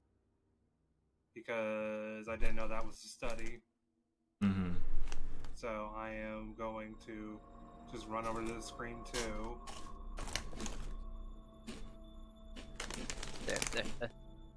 There was, I don't know what it was, but there were two eyes outside. They were yellow and they were looking right this way. Could Really? be a trick of the light? I'm gonna go No, over there and no, investigate. It was right when the lightning flashed. So I'll kind of put my hand on Martin's shoulder, kind of getting him out of the way, and I'm gonna try and peek out the window. I'm gonna look for the paintings. I'm gonna notice the paintings because a lot of marine species were originally documented in paintings before they were officially recognized. That's a little marine biology fact for you. Okay. Hey. If you want to know So what it looks like, there's a painting on the desk over there that looks just like it. I'm so just gonna turn that over because that looks too disturbing. there's actually a stack of paintings, and the one that Martin saw was just the one that was on top. So, George, as you go through this neat stack of watercolor paintings, most of them are pretty nondescript. They're of the setting of the island. There's one that sort of sticks out a little bit, and it's a painting of a nearby thicket, just a thicket of overgrowth. And you can tell that it's nearby and that it's of the island because you can see the lighthouse and a few other small buildings. And in the darkness, there's a path that leads to the thicket. And in the painting, there's a silhouette of a man. Unlike all the other paintings, this one is dated. It's dated February 14th, 1926. And there's... This last year. I forgot what day it was. So the date is April 12th. So this was a few months ago. Mm-hmm. Alright. Let's see. This is the study, so what? I'm gonna look at the marine biology books and see if I can find any, mainly just signs of bending or signs of wear and tear where it's this must be it or this must be it. Because I feel like he would only have those if he was trying to identify something. So I want to see if I can possibly glean, if anything, what he thought he saw, or he was trying to justify it as. Okay. You know, like how someone bends a page in order to mark it. Yeah, I know what you mean. While you're doing that and you're scanning through those books, we're going to pop on over to Alistair. Alistair, and you look through this window and you really don't see much. Some rain is actually starting to come down from the storm that's been pending for the past couple of hours. And, the lightning flashes a few times as you stare pensively out the window, but you don't see anything like that Martin claimed he's seen. All right. I'll kind of go to Martin and start asking him, you sure you saw something? I think so. Unless maybe that painting just creeped me out so much I just thought I saw something. Yeah, this place gives me the creeps. I hate it here. Ugh. Let's try and continue to search. We haven't searched this entire building yet. Maybe there's somebody here. I hope so.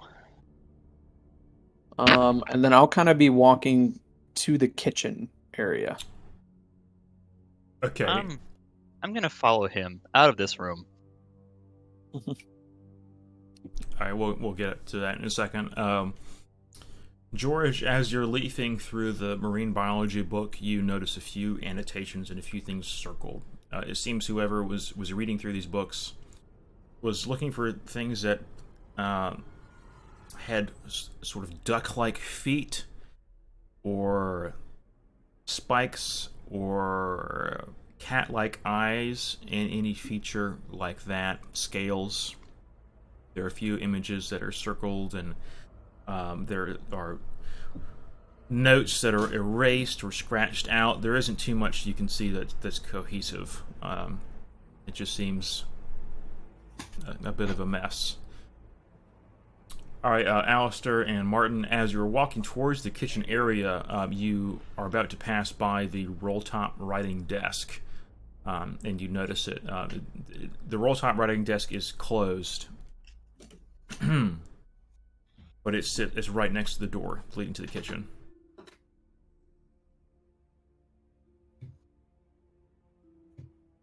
I'm sorry.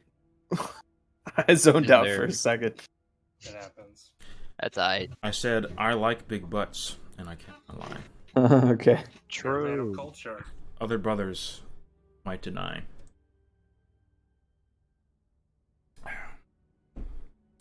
I said, as the two of you are heading towards the kitchen, you're about to stride by the roll-top writing desk. If you know what I'm talking about, it's got the sort of lattice work on top, and it's sitting right next to the door that leads to the kitchen, and the roll-top is currently closed. Okay. I'm trying to think why I would open that up. Is there anything interesting about it that drew us to it, or did it just happen to catch our eye? It's just one of the few pieces of furniture in the room. So the only pieces of furniture in the room are the 3 armchairs, the table in the corner that had the paintings on it, and this roll-top writing chair. Oh, sorry, roll-top writing desk. Also, I'm sorry, I forgot to mention this, or I did mention it, but I forgot to recap it. The chair, the chair for the roll-top writing desk is knocked over. It's currently on the ground. Well, that's enough of a reason for me to open it. Oh, okay. Gotcha. So then I would have definitely... There's some sort of scuffle or something that's been happened. Like, my detective skills will probably do that. So yeah, I guess with Martin, we'll kind of investigate this, kind of open it up, or maybe put it back on its, upright. Can I do a spot hidden check, see if there's anything of interest in the room? Might give us a bit of insight as to what might have happened. Sure. Should I also give one since we're both investigating it, or just... Why are my rolls all in the 90s? Yeah, go ahead. Okay. What the heck is this? He keeps getting 50s, I keep getting 90s. Rigged. It's rigged. It did something. Whatever did something to you. I like this game because when we play D&D, I'm always rolling low, but in this game, it works for me. It works for you here, don't it? Man. Took like 3 campaigns for me to actually hit somebody. What I would do is probably just take out my research journal, find a blank piece of paper, and just write in my findings, like, please looking for this with this and this and this. I'm just gonna write, is this guy insane or discovered a new species? Okay, cool. So, Alistair, you think, just judging by the chair, it doesn't look like there was much violence here, but it looks like someone was at this writing desk and stood up very quickly and slammed the roll top shut. So it seems like when they stood up, they knocked the chair over, and they were in such a rush that they didn't pick it back up. Okay. So the roll top writing desk is unlocked, so you can roll it open. When you unroll it, or if you unroll it, do you unroll it? Yes. Okay.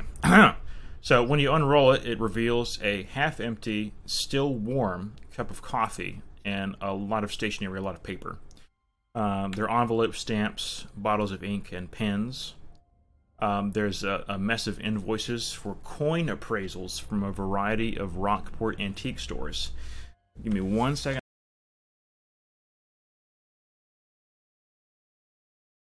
Been up to. Not a lot. Just working, playing some Risk of Rain. Risk of Rain forgot 2. True. I forgot to tell you, I bought Monster Hunter. Yeah. The new Monster Hunter? Tell you, they added. Did that come out? game. What? Do what? Did the new Monster Hunter come out? Yeah. Oh yeah, it's been out. Man, I didn't know that. They release a new Monster Hunter. Get a Switch, game bruh. More expansion every It's year. on Switch only? How lame. For, 1 For year. now, it's on Switch only. Wow. Apparently, Nintendo paid extra for an exclusivity because Japan loves their handhelds, but Capcom wants to put it on PC because China loves PC gaming. PC Yep. gaming, PC Master Race. Yep. Yep. Oh. Yeah, Brad, they also added the end game. They finally added Elder Dragons. They added Chameleos, Teostra, and Kushala. I know. I've done everything. They Oh, added- you've done everything. Yeah. I've beaten Already? Teostra already. I mean, Mhm. cool. Well, tell you what you haven't done. Well, who's your favorite What's that? monster then? I really love Ghost Rod. Gossarog. Everyone likes Gossarog. He's cool. I know he's cool. He's literally like his armor is literally for great swords. Yeah. I am currently. I just need to fight Rachna. I just And love how Darla. all of his weapons are like the chunkiest thing I've ever seen. Yes. Also, they added layered armor. True. And it's good layered armor too. Yes. Not freaking Rise's layered armor. Good God. Mizusune is my favorite monster. He's been like that ever since I played GU. Oh, I fucking hated Mizutsune. What? Come on. He's only mad because he can't get laid. He's such a pain in the ass to fight. You should. You haven't played Deep Rock Galactic since March 4th. Same. Yes, I said you haven't. You Oh, I haven't. Yes, you I haven't. thought you said you haven't. My bad. You haven't. So it has been 2 months since you played Deep Rock Galactic. True. And I never once played it solo. Such a shame. Such a shame. It's a great game. It is a good game. A great game. All right, It's a back good to what we're co-op doing. game. Let's get to this game.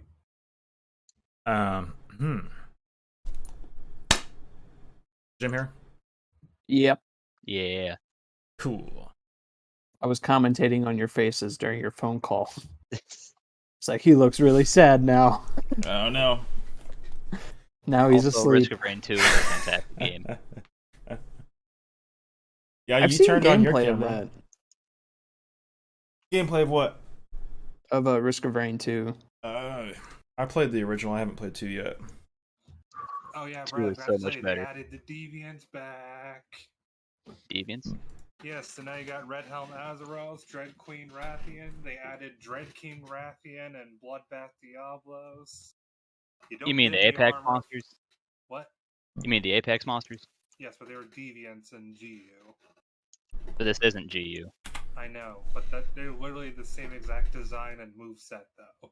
Cool. Now, do you want to know I will what's never a fight really fun any game? of them because I despise the Rampage quests. What's a really fun Well, you game? can fight them individually now.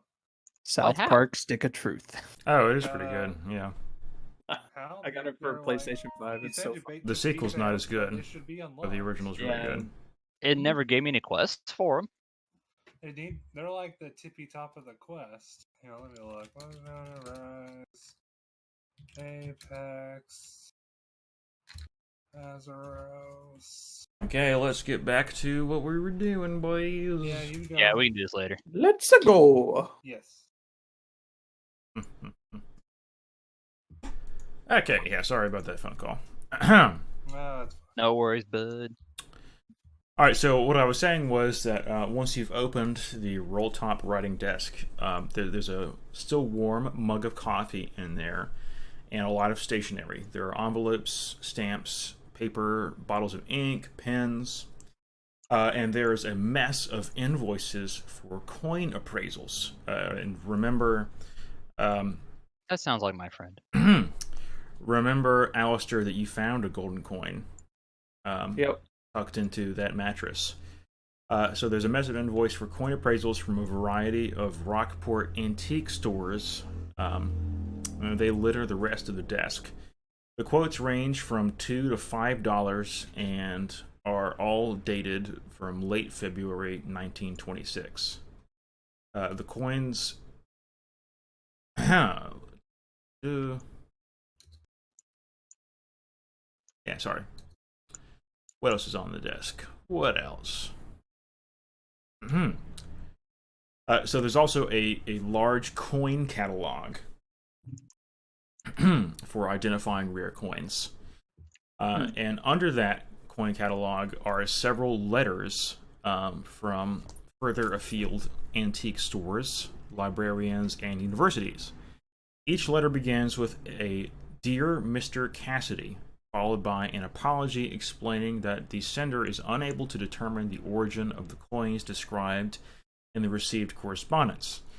However, all of the letters state that they are keen to see an actual sample so that they can carry out a proper, thorough analysis.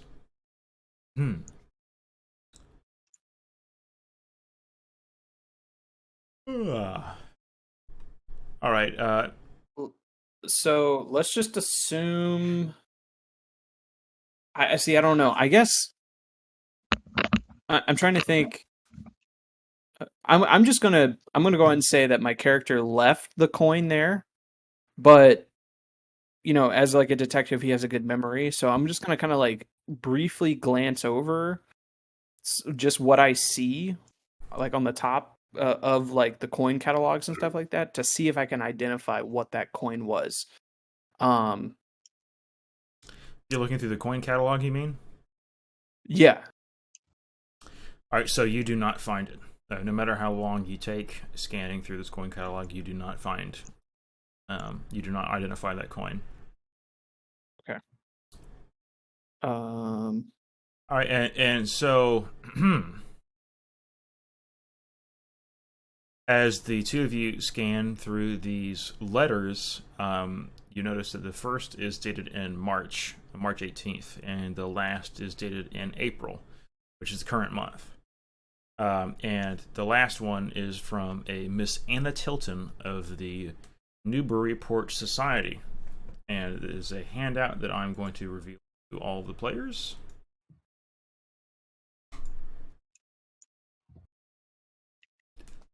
And I will also read it.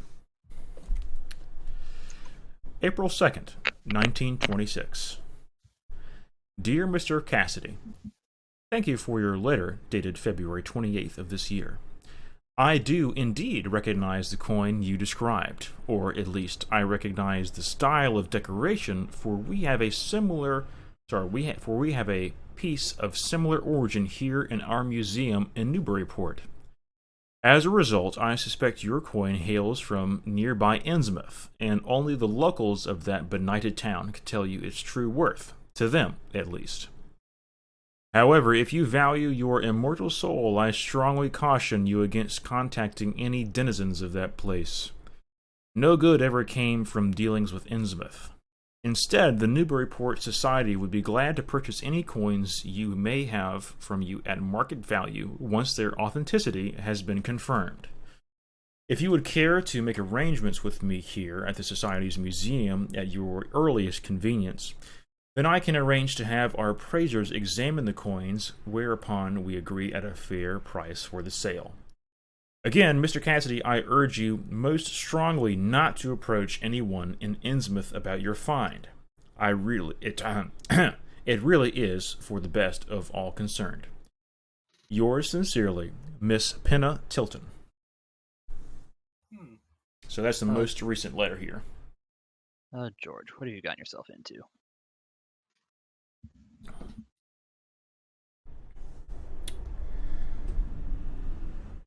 Would I hear Brad say that?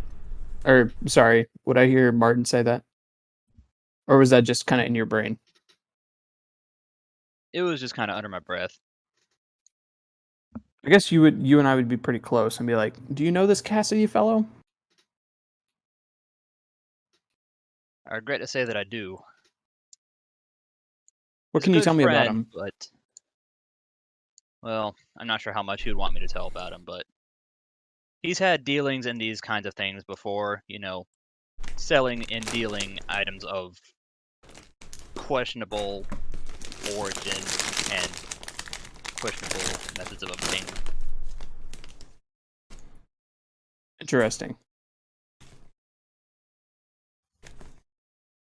All right. I'm going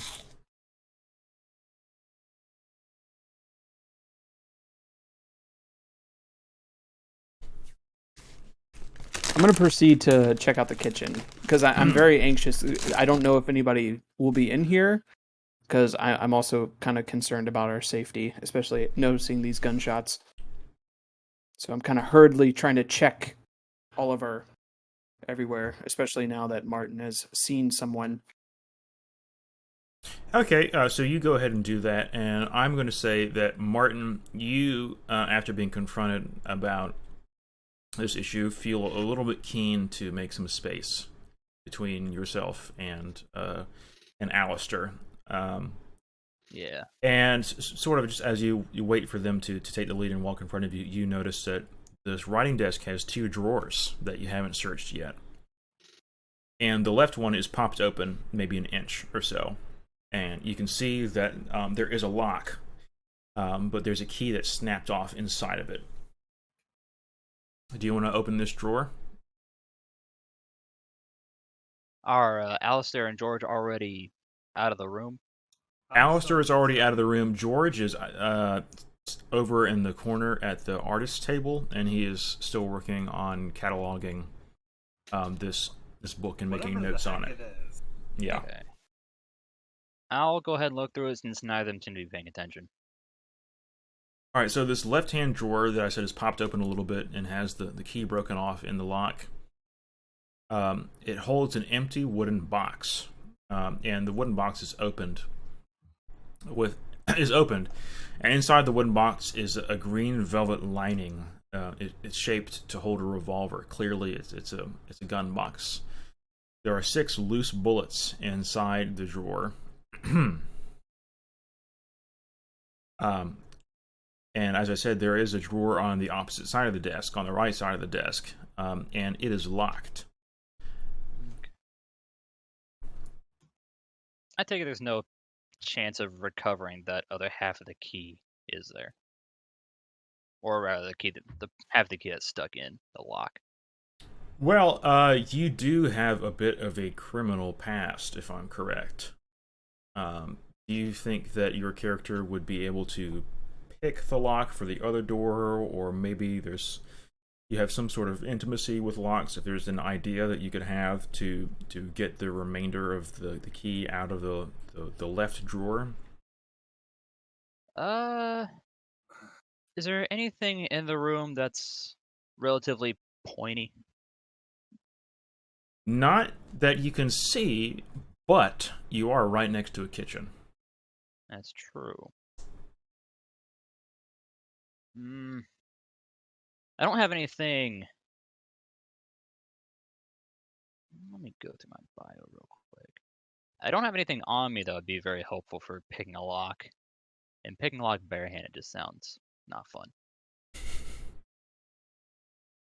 Alright, so then you might want to rummage around in the kitchen to see if you can find something useful. Yeah.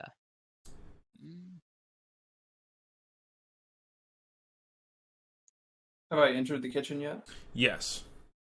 Okay. I'd also like to take those bullets and stick them in my pocket, just in case they come in handy.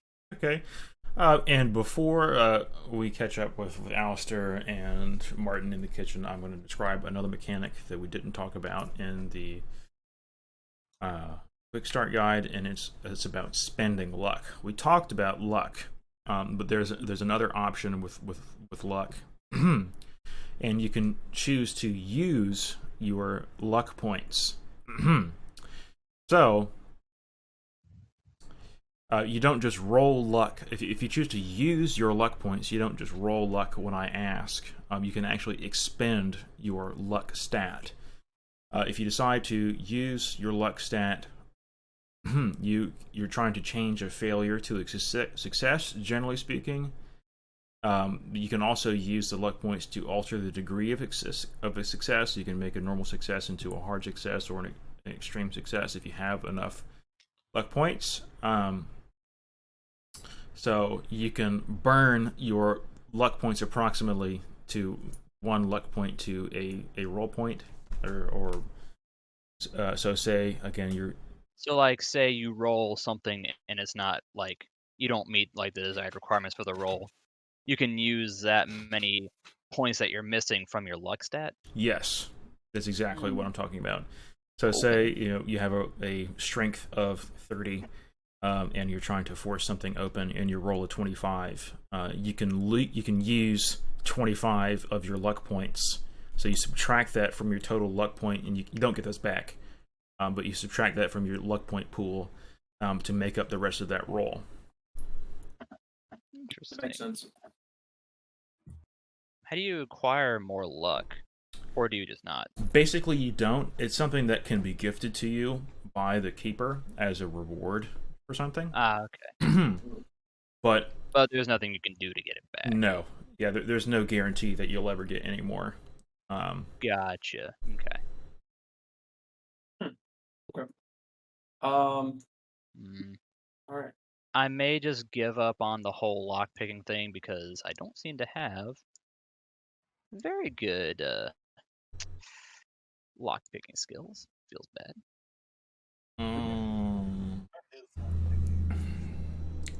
There's locksmithing, which is about the closest thing I see. The next closest is sleight of hand. You should have the best of anybody in the party. Yeah, that's what I thought, honestly, but my skill is garbage. Well, what is it? I know. Locksmith. My locksmith is a 1, Same. so that's an impossible roll. And my sleight of hand is a mere 10. Same here. That shouldn't be right. For someone who used to be a career criminal, my criminal skills are pretty lacking. Yeah, that's weird. All right, so a locksmith roll would be pretty hard, but you could also try to force it open using a sharp instrument, and that would use strength. All right, so we're heading now into the kitchen, and the kitchen has some dirty plates and a sauce pot in the sink. There's a table with 3 chairs and 3 doors. There's one that leads outside, there's one that leads to the hallway, and one that leads back into the study where you're coming from. There's a small wood-fired stove that's located in the far corner, and there's a still warm kettle that sits on the hearth next to it. You can assume that this kettle was used to brew the coffee that's on the writing desk. Okay. One of the chairs is broken on the floor, and there's a small pool of blood on the floor beside it. Ooh. I'm gonna be like, oh boy. All right. I will turn back to the other fellas and be like, hey guys, y'all need to check this out. Be alert. There's something dangerous. Say, what you got? Oh. And I'm going to now do a spot hidden check.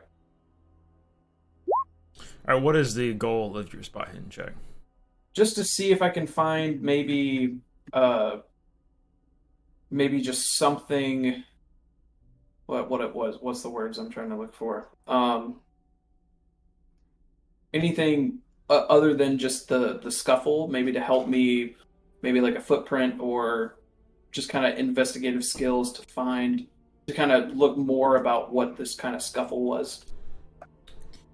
Okay, so let's not do a spot hidden roll there. You're sort of Okay. trying to investigate the scene right now. So let's do an Yeah. intelligence roll, actually. Okay.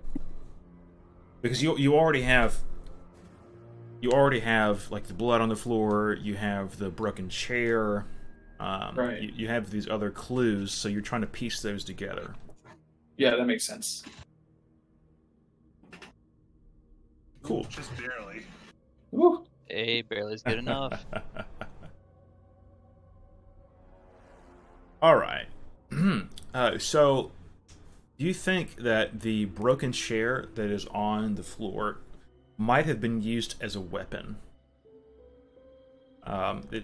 There's some blood speckles on the feet of the chair, which wouldn't really make sense to be there unless it was used as a striking implement. The pool of blood seems relatively recent. It hasn't dried. And you aren't too familiar with first aid or medicine unless you want to make a separate roll. But it's definitely sometime within the past few hours, you have to imagine, or it would have dried by now. Okay. Would I know if this was like? It's just regular blood, like red. It is red, but you don't know for sure. Okay. So I'll relay this to everybody and be like, man, okay, something definitely happened here. We have guns. We have gunshots here. We have a pool of blood with a broken chair. It looks like this chair has been used to hurt this person, hurt whoever has been, or whatever. Words. English is hard right now. English is English. Now, as you can kind of tell, my character is very, very anxious, and so I am now kind of on a ultra panic. I'm like, shit, what the fuck happened here? All right, fellas, I'll kind of just look at them and be like, please be careful. I don't want to have anybody dying here. Then I'm gonna kind of go ahead. No, I want you to finish what you were saying. Yeah. Now, after all of this, I'm gonna kind of run out of the room and make sure everything's kind of secure. I'm just kind of like making sure that we're all safe. Okay. I was going to ask. You have a Smith and Wesson. I was going to ask if you were going to unholster it. No, I'm still gonna hold it. Okay. George and Martin. It's probably pretty alarming to hear your other party member sort of freak out about this and to see this huge pool of blood on the floor. I don't think either of you have any weapons. Did you want to maybe look around to see if you could find one? I would love to. All I have is a scalpel. Kitchen's not a bad place to look for sharp objects. Oh, so you have a scalpel? George? Yes, it says including scalpel. Okay. I don't know if that could be used as a weapon. No, it's just it's part of a dissecting kit. I mean, I guess you could use it Serve as as a weapon. one in a moment of need, but True. I don't know if it would do more than. if you're desperate enough. true. But no, in terms of like D&D combat, no. Like the only time I've ever actually seen a scalpel be used as a weapon was on an episode of NCIS where someone was holding the coroner at gunpoint and he took a scalpel and sliced the main artery connecting his arm to his heart, and he's like, "Oh, I just cut that artery, so you got about 30 seconds to live." But that's like, no. All right, so I don't have any weapons. the two of you search the. Actually, both roll spot hidden for me. Where's skills? Boink. Hey. Hey. almost a hard success. Oh well. All right. So you both end up finding kitchen knives. Bradley, the one that you find, sorry, Martin, the one that you find is quite a bit larger than the one that George finds, and it has a flat tip to it. It's less of a kitchen knife and more of a meat cleaver. Yeah. Okay, like so the more cleaver. choppy rather than cutty. Yeah, it's definitely an implement of force. And you are reminded of the locked drawer in the other room. Yep. Say, while I'm making my search, I'm gonna see if I can find something that I could use to force that lock. Mm-hmm. You have it in here, right? Okay. You think the cleaver could do a pretty good job, but if you want to look for something even better suited, go ahead and roll spot hidden again. Ooh, you're on a roll. All right, so you Okay. actually find an ice pick. You find an ice pick that you think would be perfect. That'd work perfectly, yeah. All right, so do you want to go and try to force open that drawer now? Yeah, let me go give it a shot. All right, so facing the drawer, you insert the ice pick in the lock and just intuitively slap the handle of it with your meat cleaver.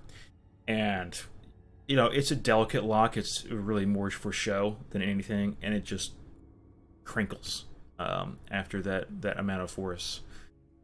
So inside of it, let me see what you'd find. So there is a small journal in there that clearly belonged to your former comrade George Cassidy, and on the cover of this journal there is a rough sketch of an obelisk. You don't recognize the image. It's all like Space Odyssey. And there's a handout for this that I'm going to reveal to you.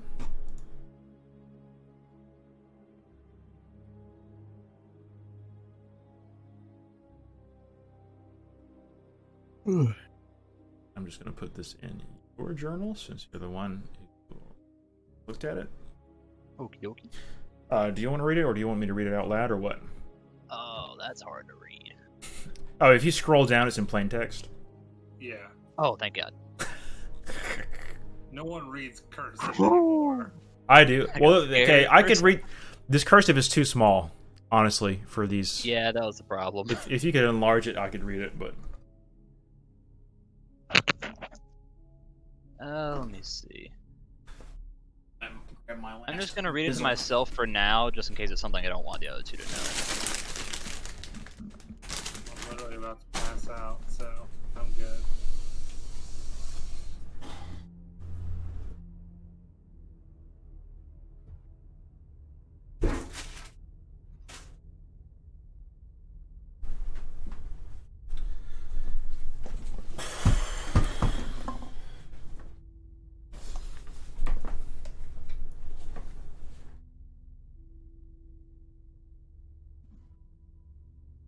So have you guys watched Hell of a Boss? Nope. Watch what? Hell of a Boss. I highly recommend you all watch it. It is really good. Mm-hmm. All It right. is on YouTube for free. I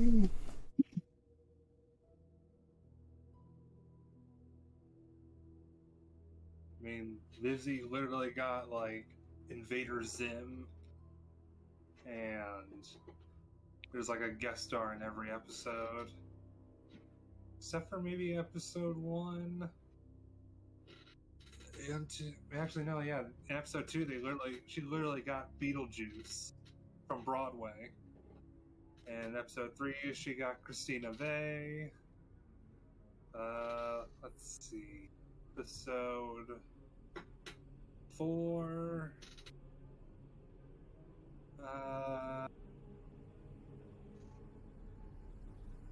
I don't think they got anyone in episode 4, but in episode 5 they got Norman Reedus.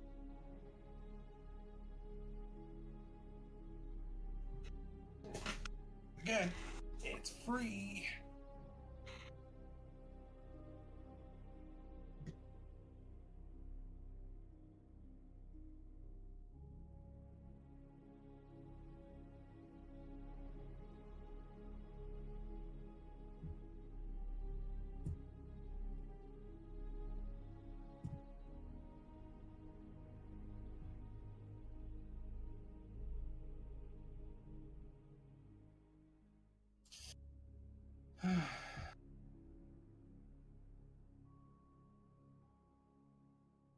Chicken butt. Damn, it's crazy. Are you done reading, Brad? I am on the last entry. The last Okay, entry done. cuts off abruptly as if Cassidy was interrupted while writing it. Hmm. And remember that the chair was knocked over as if someone got up quickly. Yeah. Yeah. I'll tell my friends about what I found. I'll leave out the part about him buying a gun in case. Well, unless someone happens to ask about it.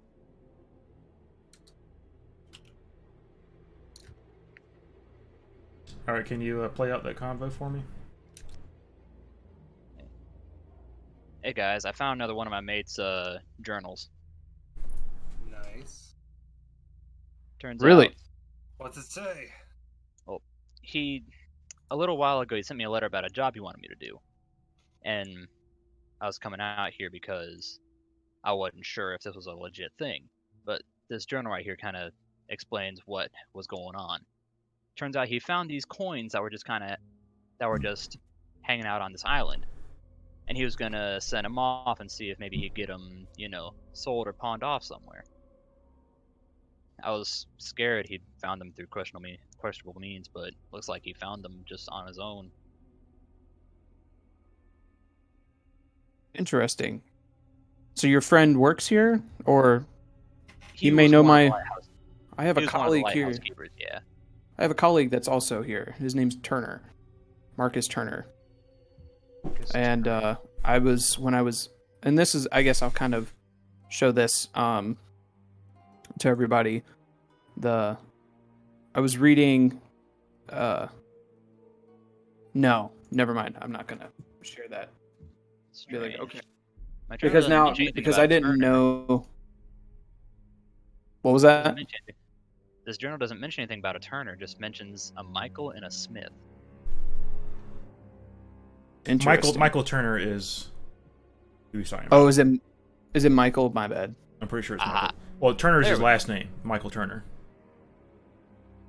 Oh, it is Michael. My bad. Okay, cool. It's Ignore the Michael last Turner and then something Smith. Like Okay. John And those Smith are or the something.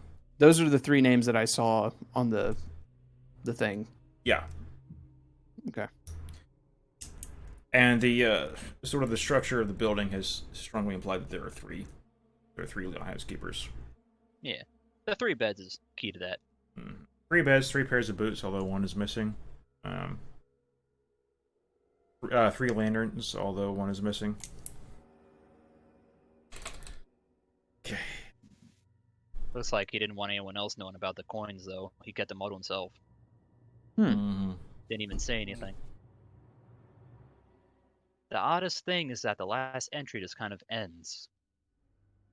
Like he was writing it and then didn't even finish his sentence. Curious if it was because of the scuffle that happened in here that he had to run.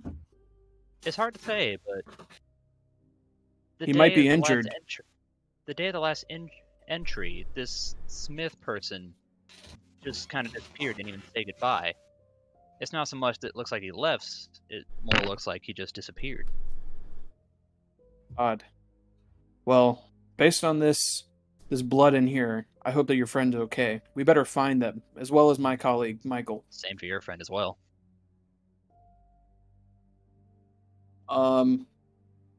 I guess I would have noticed that they would have picked up weaponry now? Oh yeah, I'm not hiding. I'm not hiding it. Mm-hmm. Okay.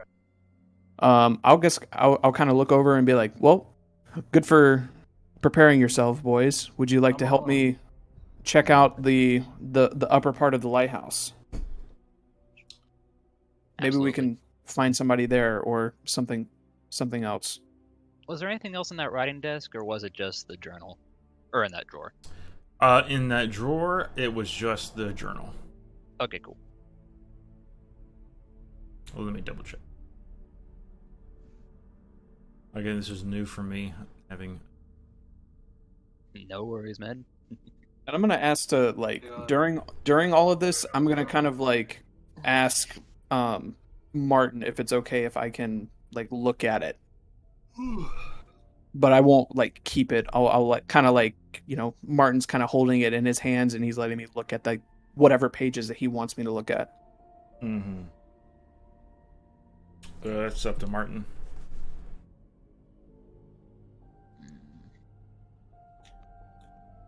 Yeah, go ahead.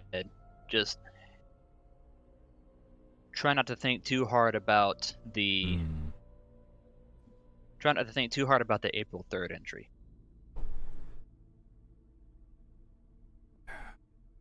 Okay. The April 3rd entry is about your mom.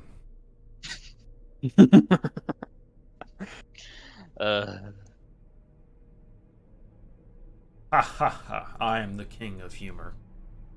Boom, roasted. All right, cool. So then I'll kind of gesture to the guys. At this point, I will show my concealed weapon, and I will prime it because it's a revolver. Oh. Well, here, And- in that case, I picked up a couple of bullets when I was going through that desk. So you can have them. You can make better use than I can. All right, I will look at them. And Ben, can you tell me what the caliber is? It matches your Smith & Wesson. Okay, I'll be like, oh, well, thank you, I appreciate that, and then I'll stick them in my. I'm assuming I'm probably wearing like a suit, so I will put them in kind of nice pocket, front pocket.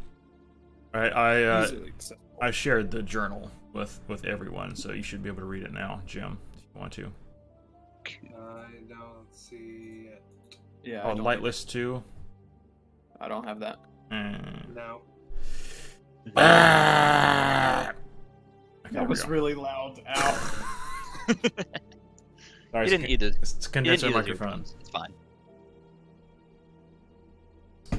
I have to use a pop filter because it's really bad with plosives. This is with a pop filter. Peter Piper picked a peck of pickled peppers. Peter Piper picked a peck of pickled peppers. Cool. And here's without the pop filter. Peter Piper picked a peck of pickled peppers. Yeah. Wow. Yeah, that's definitely less. That's definitely less pleasant. Oh man. I was gonna say, George, what have you gotten yourself into this time? Got himself into a jam. That's what I Talking was about saying. Myself, I'm like, I'm just a research guy. Well, whether you like it or not, we're in it together. Yep. All right. I say let's move up to the top of the lighthouse.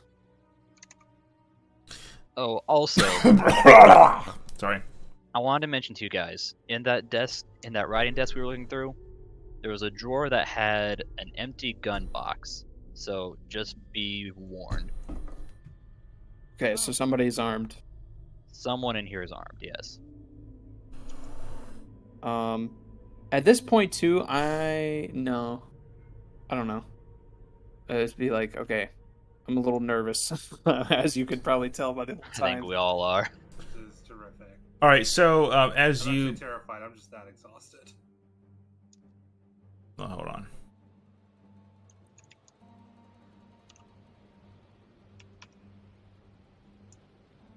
I'm dying to know, like, what the hell. I want to know what's at the top of this lighthouse. I'm just like, there's a dead body. I swear to God, there's a dead body. This is very tense.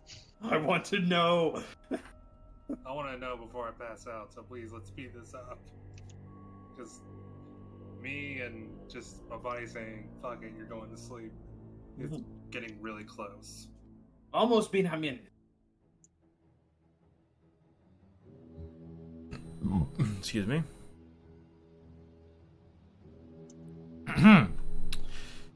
Okay. Sorry, I just had to check something with my notes here. Ugh. I do need to make everyone to make a sanity roll. By the way, Sanity. Nunny. Yeah. Oh, is that for the blood? yes. Ah, fair. Now, would I need to make one because I'm a detective? I've probably seen this kind of stuff before. Nice. You do, yes. Okay. Oh, what? It's a good point, but yes, you do in this case. Yay! What must I do? Sanity. Sanity. Sanity. Where? Sanity. There it is. Boom.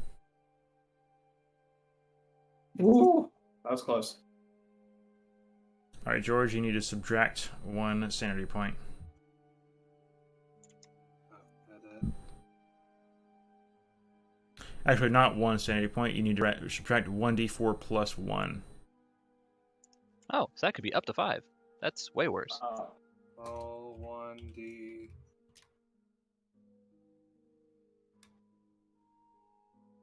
Okay, just 2. That's not bad. That is Kinda low. hurling. He's hurling a little bit, but he's not puking. I honestly don't know. I honestly wasn't paying attention to what we were doing. I'm trying to distract myself so much. So, as the three of you sort of make your way over this blood stain, you open the door back into the hallway, and the bright light from the overhead electric light in the hallway glints down in the blood, and you can actually see 3 gold coins in the blood stain that you couldn't make out before. Like they're just in the pool of blood? Yes. Heck. I'll kind of look at the party and be like, "Huh, I wonder if these are the coins that have been talked about so far." That would stand to reason, yeah. Right, I read. Do each of you investigate the coins? Yes. I suppose. How about someone who's trained to investigate go first? All right. So each of the coins has one side that's covered in a strange, unique sigil, and the other side is covered in a symbol of an obelisk that seems familiar to Martin. Obelisk. That was in... Was that the That journal was in cover? one of the painting. Oh, that's right. That was the journal It cover. was the journal cover, yes. So we would all know that. Yeah, we'd all know that because I showed the journal to everybody. All right, so Martin, you are trained in the arts, so I think that it would be a good idea for you to make a roll with your appraisal skill. I could do that. I shouldn't have done that. Oof. Wow, every time I fail, it is a hard failure. Jeez. It just says failure. Yeah, good thing it True, doesn't but say like I fail like wildly. extreme failure. That is extremely bad. Every time I failed, it's been a 90 something. I don't understand what's up. Yeah, you actually, at this point, you were pretty sure that these coins are not real gold. Cool. Like that's what's resonating with you. You're like, I don't know about this. Maybe I think gold this old should be rusty. That's what you're feeling right now. Does gold rust? No, it's just it does because not. it has blood on it. He's like, "Oh, it's not made of gold." Gold, in fact, does not rust. But Martin is now thinking that, maybe this gold should be rusty. I don't know. It looks weird. It's not rusty.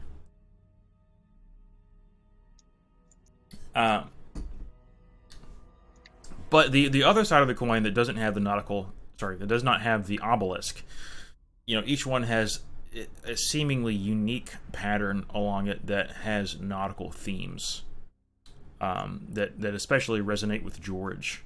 And one of them seems to have a creature that just belongs entirely in myth that he doesn't even recall the name of. It's an image that pops into his head that he saw in a book at one time that he was perusing through during his studies of ancient mythological creatures that only exist in the journals of sailors. Can I see a picture of it? Or The picture would drive you insane. In In real life. In real life, it would drive you insane. I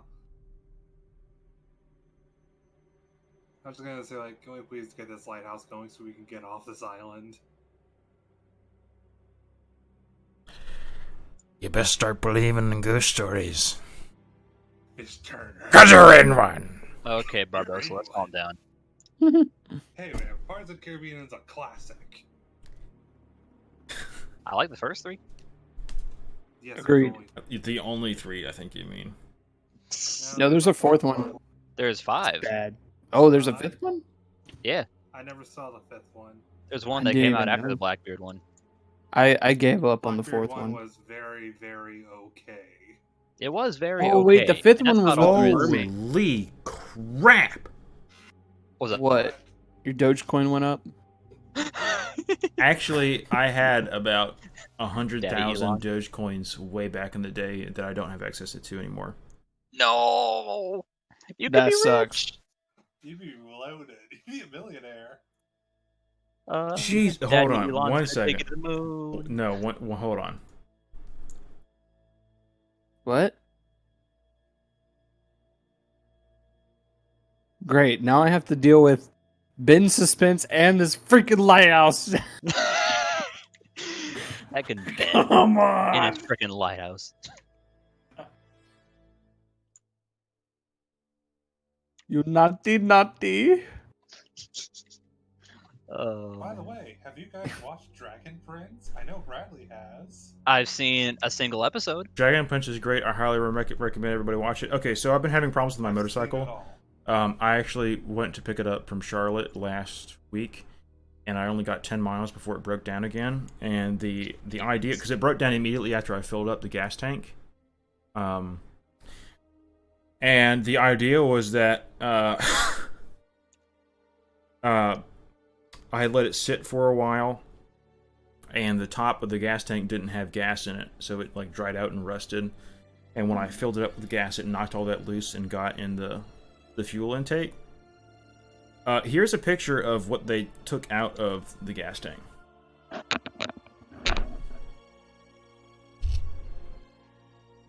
If you can see it in my webcam. Ooh. Yep, that'll do it. Whoa. Turned off, but I get you. I get it. Good lord. You can see, like, in the bottom corner, that's like a washer. It is massive. The email says that it was part of the tank liner. Like, so what they put inside the tank so it won't rust. Jeez. Good lord, dude. Alexa, play Despacito. This is so sad.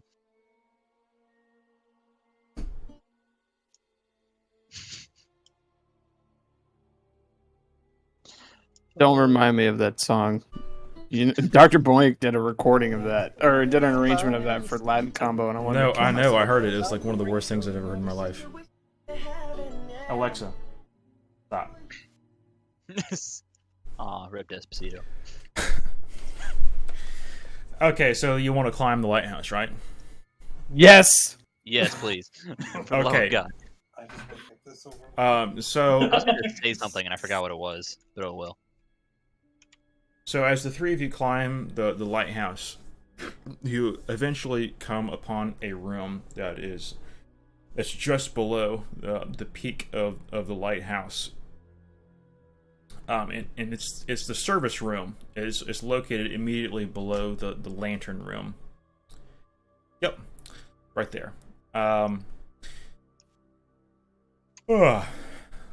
So the mechanism used to turn the lamp, you can see it mounted in the ceiling, and from the noise, it appears to still be working. So you heard a mechanical noise when you were outside. This is a different noise. It's quieter, but it's still a hum, and you can tell that the lantern is actually still rotating. Obviously, there is no light. Light bulb burn out, man? A separate set of steps ahead leads up through a trap door into the lantern room. So you have to pass through this maintenance room and then go up a separate set of steps to get into the lantern room. There are several boxes stored here that are that are shut, but you can obviously tell that they contain replacement light bulbs. Yep. I was about to ask. Is there any kind of switches to turn off the rotation to replace the bulb?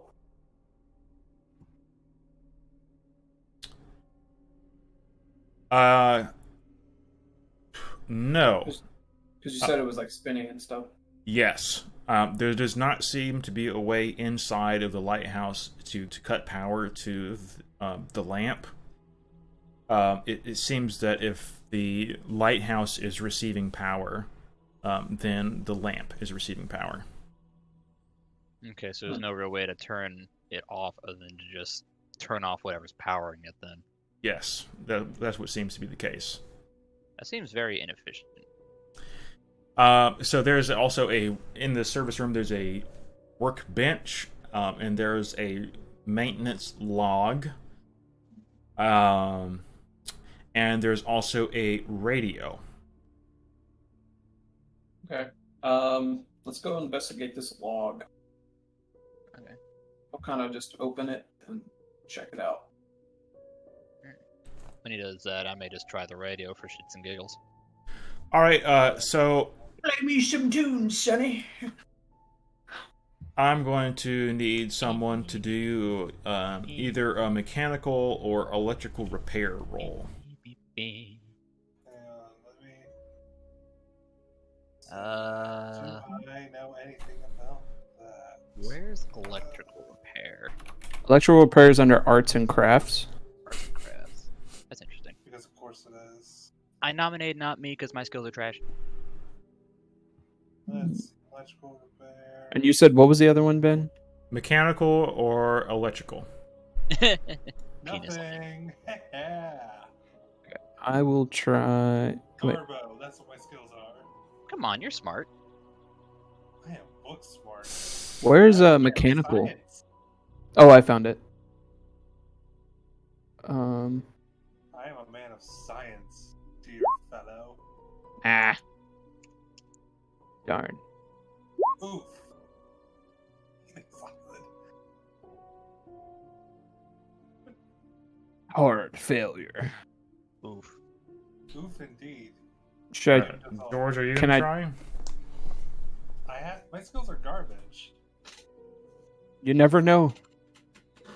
I mean, no. I mean, there's literally a 10% chance I'll actually get it. Worth a try? What's the worst thing to happen? I don't know. I cause the lighthouse to collapse.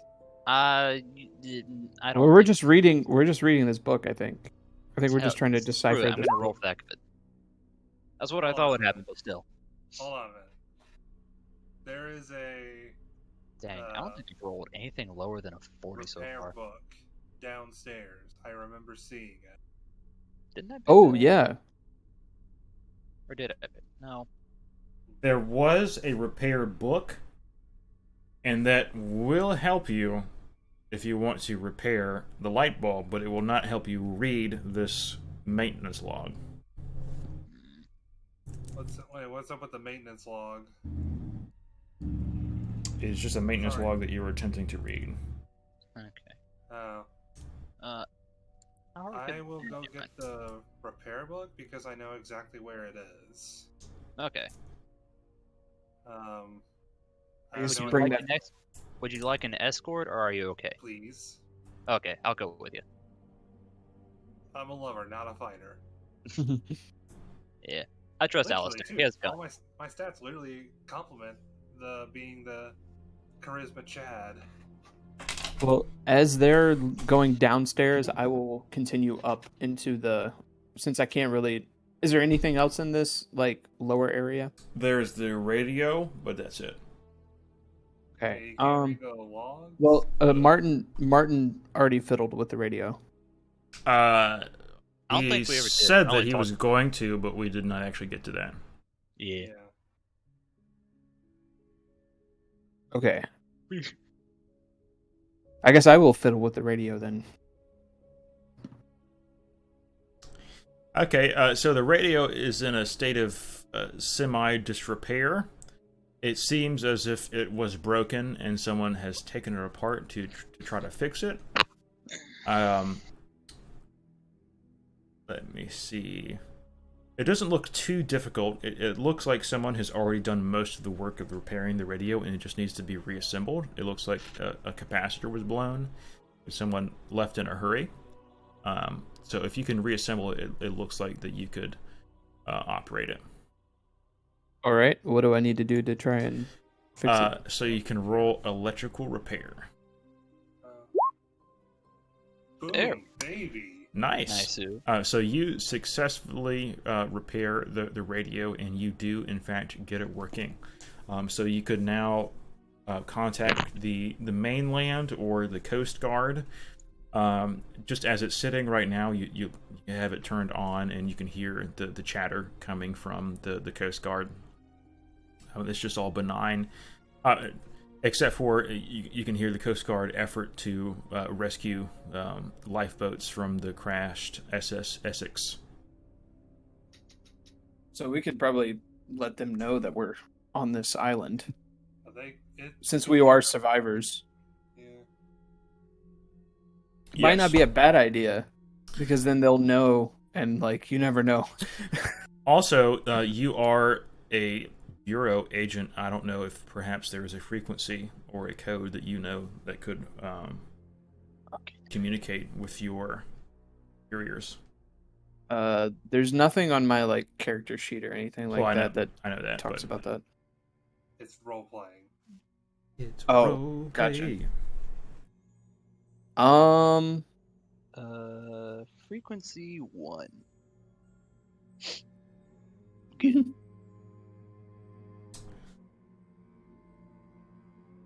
I guess I would probably, since I hear the chatter, I'm listening, and I'm like, okay, they're rescuing other survivors of the wreck.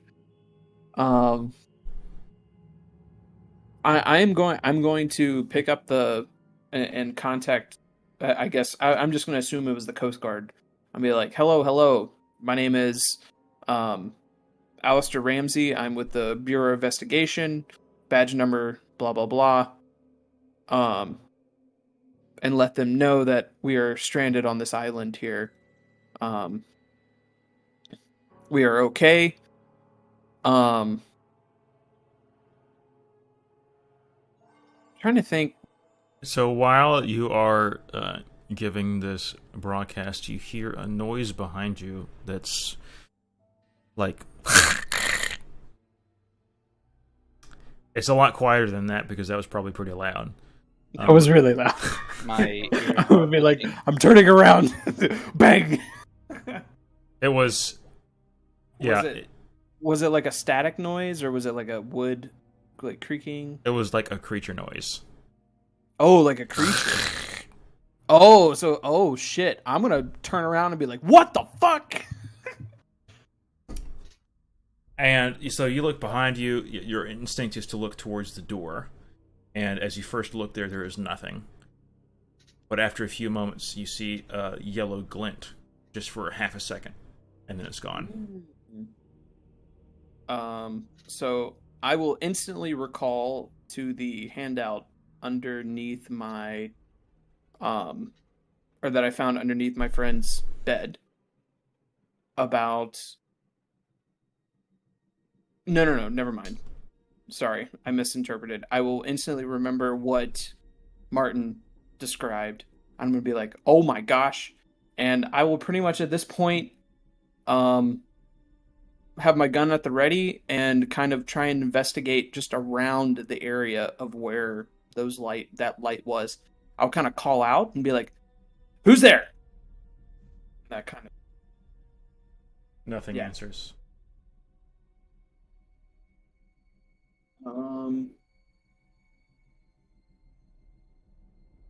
Do either of us hear him call out? Probably not. Yeah, that's like a... I mean, it's a pretty far ways up. So No, you don't. Okay. Is there a check or You are anything? dead. Is there a check or anything that I need to do, since I'm kind of investigating the area around? Is there anything that you see that you think would be appropriate, looking at your character sheet?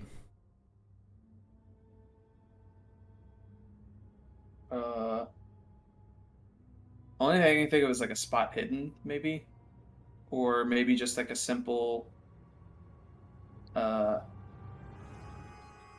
What's like the equivalent to like an investigation check or something, or perception? Intelligence? Spot hidden normally. Okay. Spot hidden, then. Intelligence is if you see something and you want to try to make sense out of it. Gotcha. Oh wow! First one failed. Dang. Dang. I guess in the heat of the moment, my adrenaline's pumping, so my investigative skills are kind of slightly diminished. So I'm kind of hurrying, and I'm going to. Now I'm talking to some sort of Coast Guardsmen. Are they trying to reply since I cut off abruptly, or is this after I finish my thing? So The radio has a lot of traffic right now. So you don't pick up anyone immediately trying to respond to you. But you imagine that at least somebody was. Okay. At this point, I'm pretty spooked, but I need to know. I don't know if I should continue and go up further of the lighthouse, or run down to my comrades.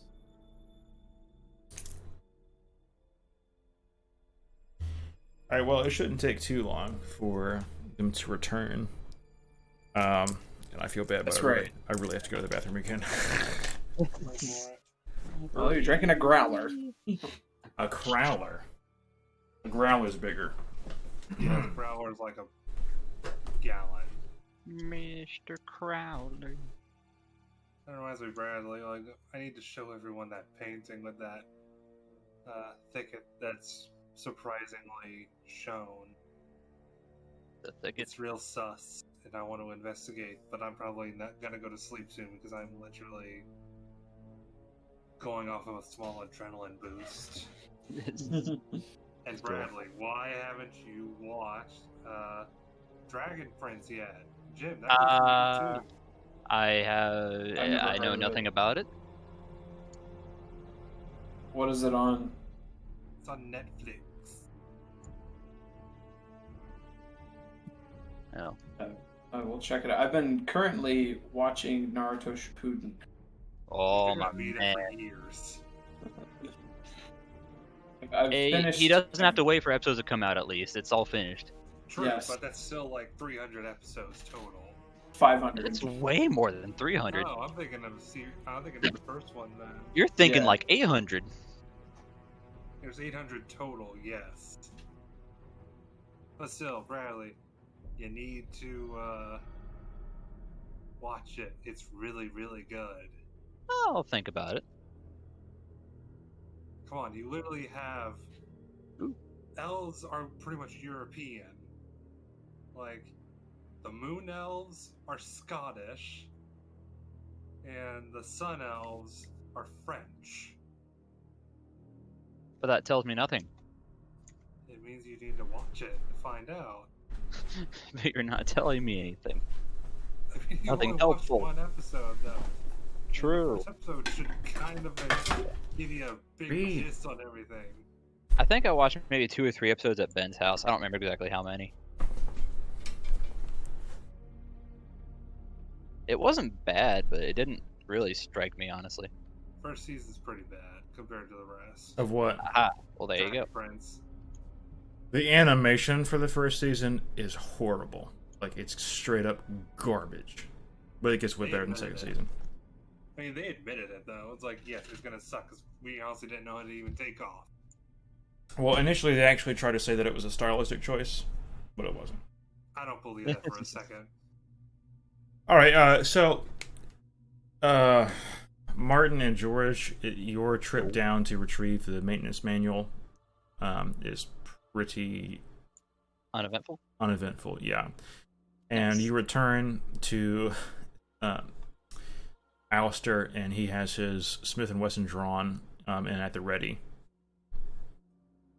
Assuming they have to go through a door, right, to open. So when they come in, I'm gonna be like, Jesus Christ! Ooh. And I'll Everything okay, point it bud? at them. And I'm be like, I'm sorry, fellas. I just saw something very odd. Martin, can you describe what you saw in the window again? It was just, it was a pair of yellow lights that I assume are eyes, and they were just with a black silhouette. It was just standing there. Granted, I only got a glimpse of it for like a half second. I saw the same thing just now, right over there in that corner.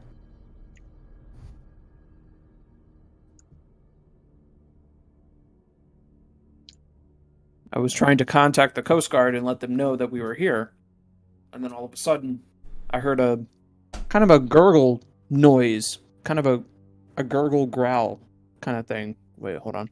What's the word? Kind of a croaking noise. Did you hear anything when you saw it? No, it was right when lightning struck and it was outside the building. Okay. I'm not sure if we This should. I don't think is a coincidence. I'm not sure if I think we should investigate or get the hell out of here. Well, we need to That check being upstairs first. Maybe. True. And even if we don't get out of here, where are we gonna go? Ugh. Kind of stranded. Yeah. All right, this is too much for coincidence. I was looking at the paintings and I saw something that stuck out. It was a picture of a thicket in the background of this lighthouse, and it was a figure. I just thought it was a stylistic choice, so I just brushed it off. But this is becoming a little too coincidental. But first, let's fix this lighthouse, because even if we do call for help, they're not going to get anywhere near her until we fix this. That's a great idea. Last thing we want to do is have our help dash against the rocks like we did. Yes. What do we need to do? You have the manual? Yes, here's the manual. All I right. literally know nothing, but I can read it. Let's open it up and figure out how to fix this thing. I see that we have light bulbs here. We just need to figure out how to turn this thing off so we can change it. All right, so the manual actually gives instructions on how to disconnect the lamp room from the main power grid, and the controls are up in the lamp room, so that way that you can safely work on it without having to shut down the generator. Before you go up there, after you have scanned through the manual, you feel confident enough that you can look through the log, and everything in the log looks sort of mundane except for one entry in February 12th. It mentions that wiring problems caused the lamp house bulb to completely burn out, which is very rare for there to be complete downtime of a lamp.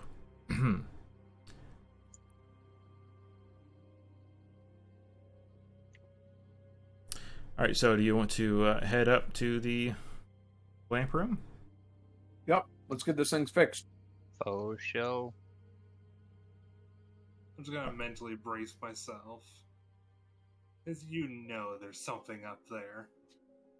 I've been waiting this whole time. I want to know what it is before I go to sleep, because I am really exhausted. I just want to know what it is before I call it. Alright, so... Incoming battle. There is a battle. I am calling it, because I need to go to sleep. Alright, so... The rain is really starting to come down now, and you can hear it hittering on the wooden floor... Sorry, the metal floor of the lamp room above you. And as you... who's in charge? Who's going on the way up? I'm going in first. Alright, So so... does have the gun. Alistair, as you open the trapdoor going up to the beacon, the wind gusts it out of your hands. As you enter the lantern room, you are greeted by a wet and bloody scene. 2 panes of glass in the lantern room's windows have been broken, and their shattered remains crunch underfoot. The rain blows in through the gaps, making the metal decking slippery underfoot.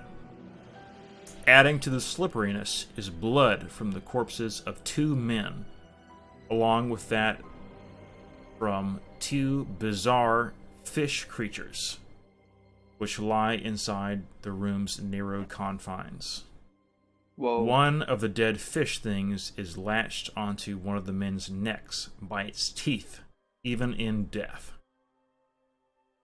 And I need everyone to make a sanity roll. Alright. Ooh, let's move bad. Fuck yeah.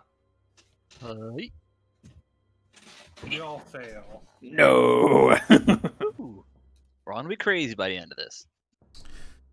All right, George and Alistair roll 1d4 plus 1, and Martin roll 1d6. 1d6, dang. Alright. Oh, whoops. Rutro. That's Well, not an oof. that's 5. That's an oof.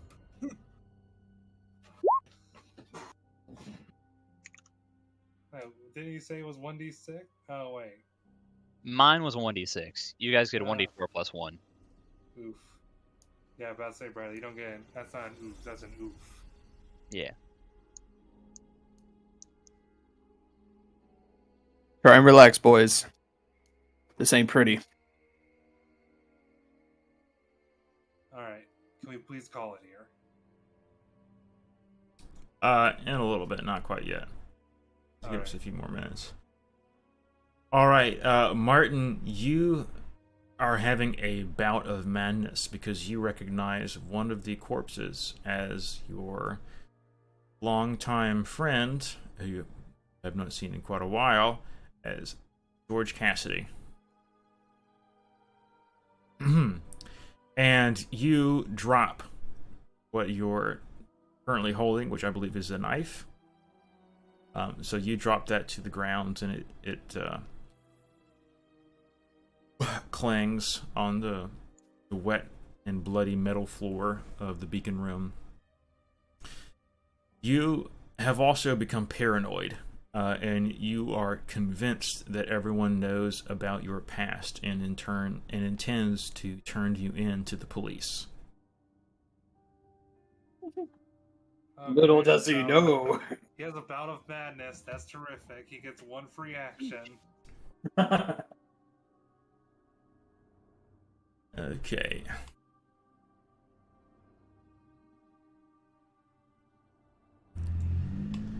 All right, so now that all of you have dealt with that little crisis, do you want to look at the bodies? Yeah. Mainly these. I want to check something. Check these creatures and see if they match the description that I found.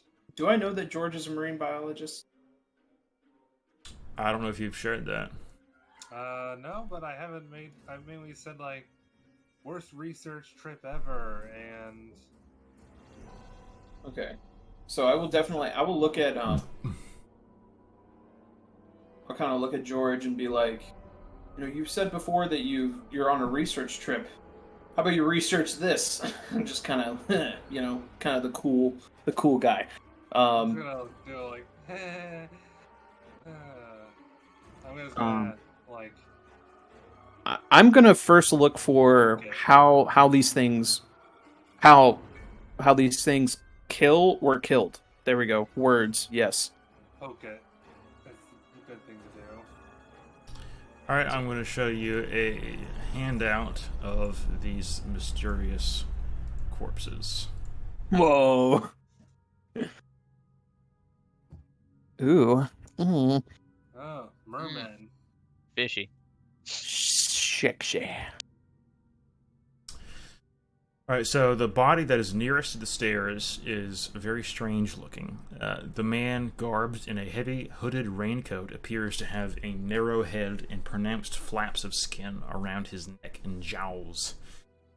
He seems to be suffering from some sort of skin condition going by his gray, rough complexion. His bulging, watery eyes stare sightlessly in the direction of Cassidy's corpse.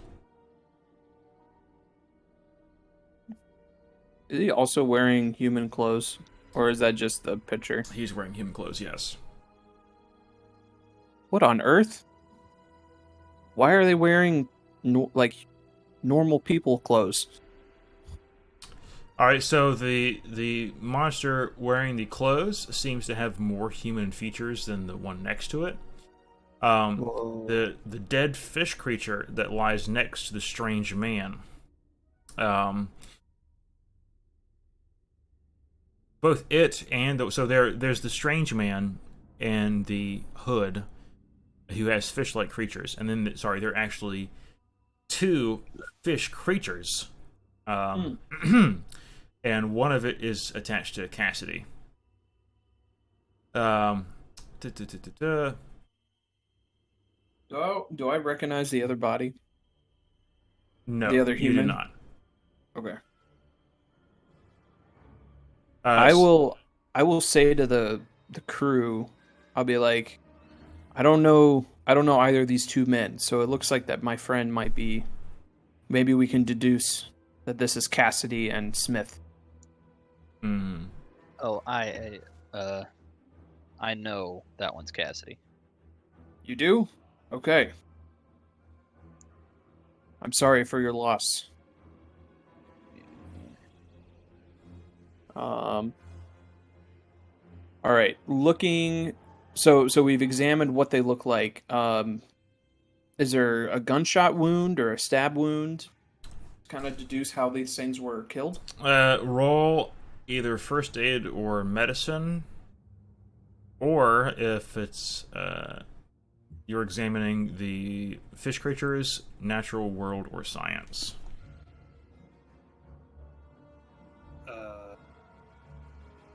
There is no thing for just straight up science or natural world. Yeah, there is natural world. It's under language skills. Language skills. You said first aid. Science is either biology or zoology in its case. There's two different skills. Yeah, I know. There's zoology and biology. Yeah, I know. You just roll whichever one's higher. Alright, I'm gonna Yeah, roll first aid or zoology. medicine. What? Hey, what? First aid or medicine if you're looking at the strange man. I'm looking at the fish creatures. Yeah, I know. So it's natural world, biology, or zoology, whichever is higher. Dang. That's my one and only nat 20. I don't have zoology or biology. I think it's because I have psychology and psychoanalysis. I think because I was reading in the manual, those specific skills are based on your character. Yes. So it would make more sense. Like for me, I would It's based be on your occupation. psychoanalysis. Yeah, Okay, I gotcha. but those would be under like pilot skills or science skills. Alright. Alright, so George, you got an extreme success, which is very good when examining the fish creatures. So you're going to get all of the information. Alright, so both of the fish creatures have been shot. And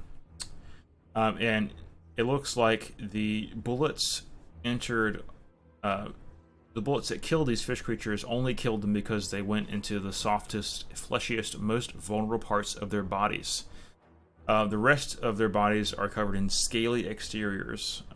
Although penetrable, they're coarse and tough, and it looks like they form a very strong form of natural armor. Where is the soft spot? It's not specific on where it is on their body. We'll just assume the head.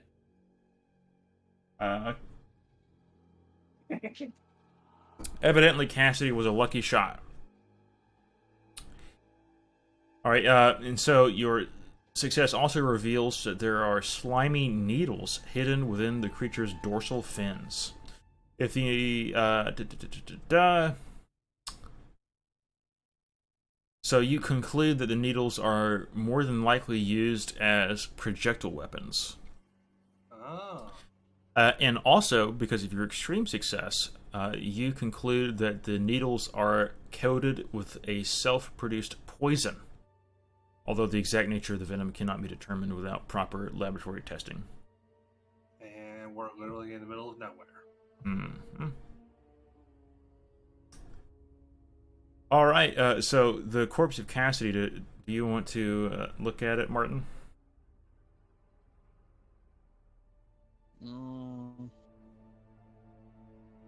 No. All right. If the shock from seeing him did that much to me, I don't think I want to go. I don't think I want to go that close to him. All right, does anybody want to look at him? Yes, I'm going to investigate all of them, or I want to, just like checking pockets or stuff like that. Pretty much what a detective does. What would I need to roll? Just to check what he's carrying, you don't need to roll. So under his shirt is a heavy purse that's filled with strange gold coins. They're the coins that you've already located, but there are many more of them. And around his neck, attached to a thick leather cord, is a Colt M1877. All the bullets have been spent, so there are 6 empty shells in the chamber, or in the revolver. And it, of course, matches the bullets that were found downstairs. What I'm going to do is reload it, and I'm gonna look at both George and Martin and be like, one of you guys, please take this. We'll need as much firepower as possible if we're going to try and if we run across any more of these. I'm going to examine the coins. Do they look like the ones that we've seen so far? Yes, they are exactly the same. Okay. There's more of these coins here. I'll say. Yeah. And I'll take the handgun. I'm a decent shot. Yeah, I'll give it to him because, like, I may have been to like a gun range or two, but that's like every other month. Yeah. So there was the purse. There was the gun. Was there any ammo or anything in there? No. In his pockets? All the ammo was spent, but by examining the gun and the other bodies, you can deduce that what broke the glass and what broke the lamp were in fact stray shots. Ah, okay. Because all the rounds have been spent, but you've only found 4 bullet holes in the other bodies. Right. Um, Can I check the pockets or the pocket of the dressed? Ben, can you repeat that real quick? You said the gun's empty, but there's only 4 bullet holes. there are only 4 bullet wounds in the other creatures. Yeah. So there's 1 bullet wound in each of the fish creatures, and then there are 2 bullet wounds in the fish creature man thing, the man wearing the hood. Yeah. So it looks as if 1 round went through one of the glass windows, and 1 round went through the lamp.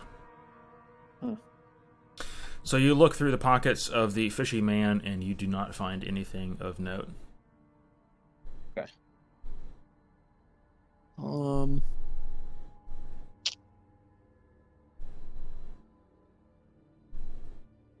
Is there anything of note just in the scene other than broken glass or in the pools of blood?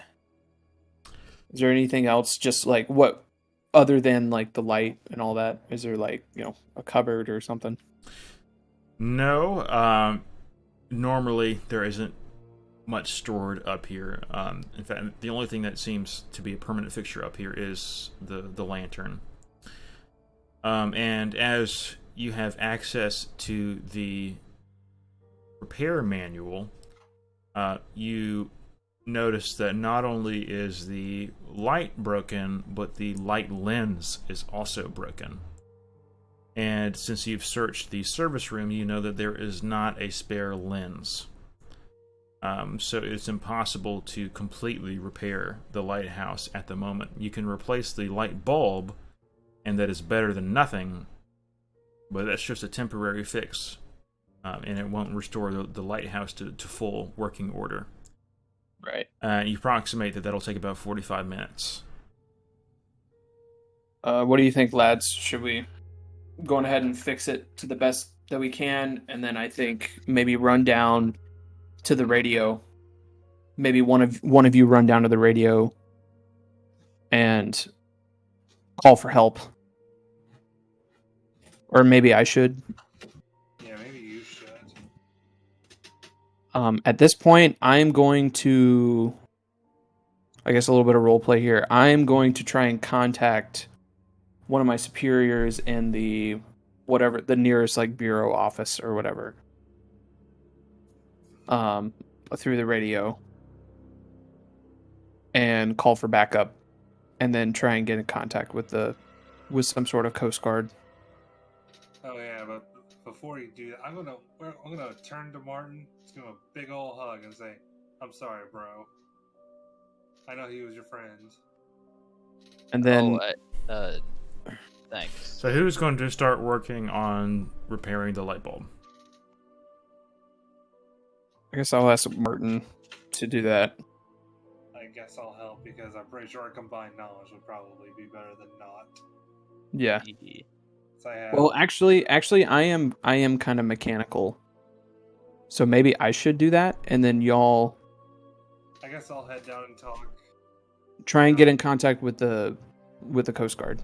Yeah, I'll do that. This is what I'm going to do. I am going to hold on. I have to look at my. Let's see here. So I am going to let them know that you have a FBI agent with you. I'm going to kind of tell you this, and I'm going to give you my badge with my badge number, and I'm going to tell you like specific instructions to get the attention of them if they warrant any, like, you know, typically with like cop radios and stuff like that, you have to identify yourself through your badge number. So I'm going to give you my information. I'm going to like hand you my badge number or my actual badge. Okay. All right. And I'm going to go ahead and start repairing.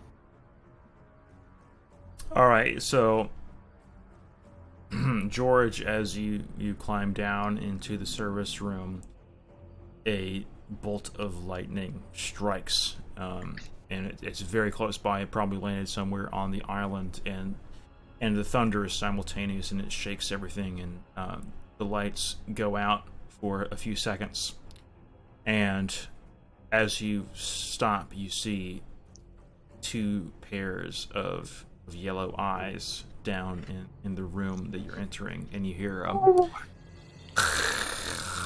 sound. Oh shit. And that's it for the night. Ah.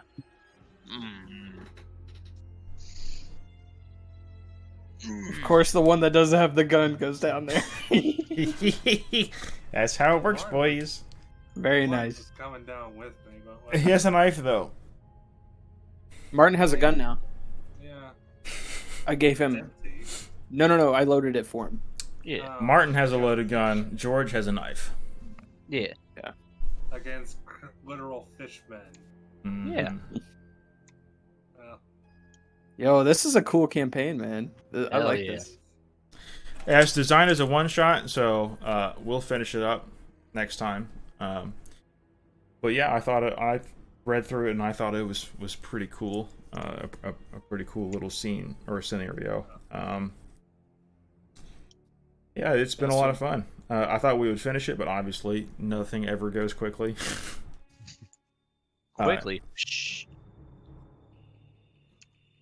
So I don't know when we'll get to play next because I work Wednesday, Thursday, Friday, Saturday. I think I'm off Sunday, so we might be able to do Sunday. When do you work, Bradley? Same days I have been. So you're off Tuesday and Wednesday? Yeah. What are your hours? 2 in the afternoon to 11 at night. Oh, jeez. Yeah.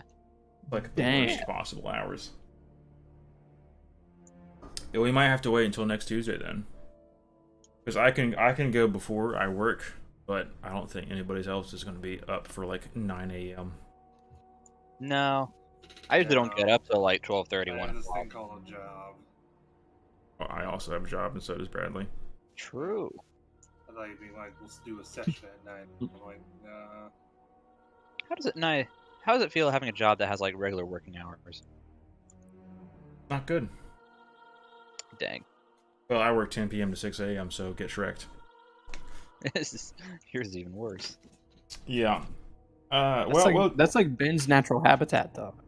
Dude, after doing it for almost 2 years, no, I'm done. I'm done. I do not get paid even close to enough for doing this crap. That's understandable for sure. Yep. All right, well, GG, everybody. That was a blast. We'll figure out when we'll wrap it up. And then I guess we'll wrap it up, and then we'll actually do Session 0 stuff for my next campaign. There's still stuff I need to do because I want to make physical handouts and then mail all of you the actual handouts in like batches, because I don't know, this is something I want to do. Yes. Seems fun to me. But next time it'll probably just be, hopefully it'll be like an hour maximum. I could probably stretch it out a little bit longer to have a little bit more fun, but we'll see what happens. But yeah, really good role play for everybody. I'm really happy how you got. I mean, none of you really created these characters. You're just going with pre-made characters, but you all did a really good job getting into them. So yay! Mm-hmm. Heck yeah. Yay. All right, well, I have like a broken knee, so I'm probably gonna go take it and give it a soak.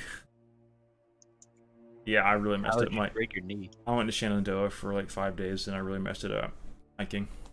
It's not actually broken. It's not actually broken. It just hurts a lot whenever I move it. Almost killed it. Yeah. I got you. Yeah. So I'm gonna go do that. I will keep up with you guys. Ben, can you also send me the DM information for Roll20, so I can at least get my one shot ready? I mean, I still need the early stages because I still need everyone's character, but I can at least get the later stages, which are already made and there's no avoiding it. So. I actually don't know what you mean. Oh, I mean, like, so I can just make a map right now with my current account on Roll20? Yeah. Oh, I didn't know that. Yeah. So if you go to Roll20, go to Home. There's just a button that says Create New Game. Alright. Cool. Mm-hmm. Pog. Brad, you're the only person who hasn't thought of a class. Neither is Jim, if he wants to do that. All right. Well, I'll catch you guys later. Yeah, All sure. right. For Later, sure. guys. Adios. Yeah, I'll totally be down, Caleb. Hey, I'll 'cause create you just said I want to be like a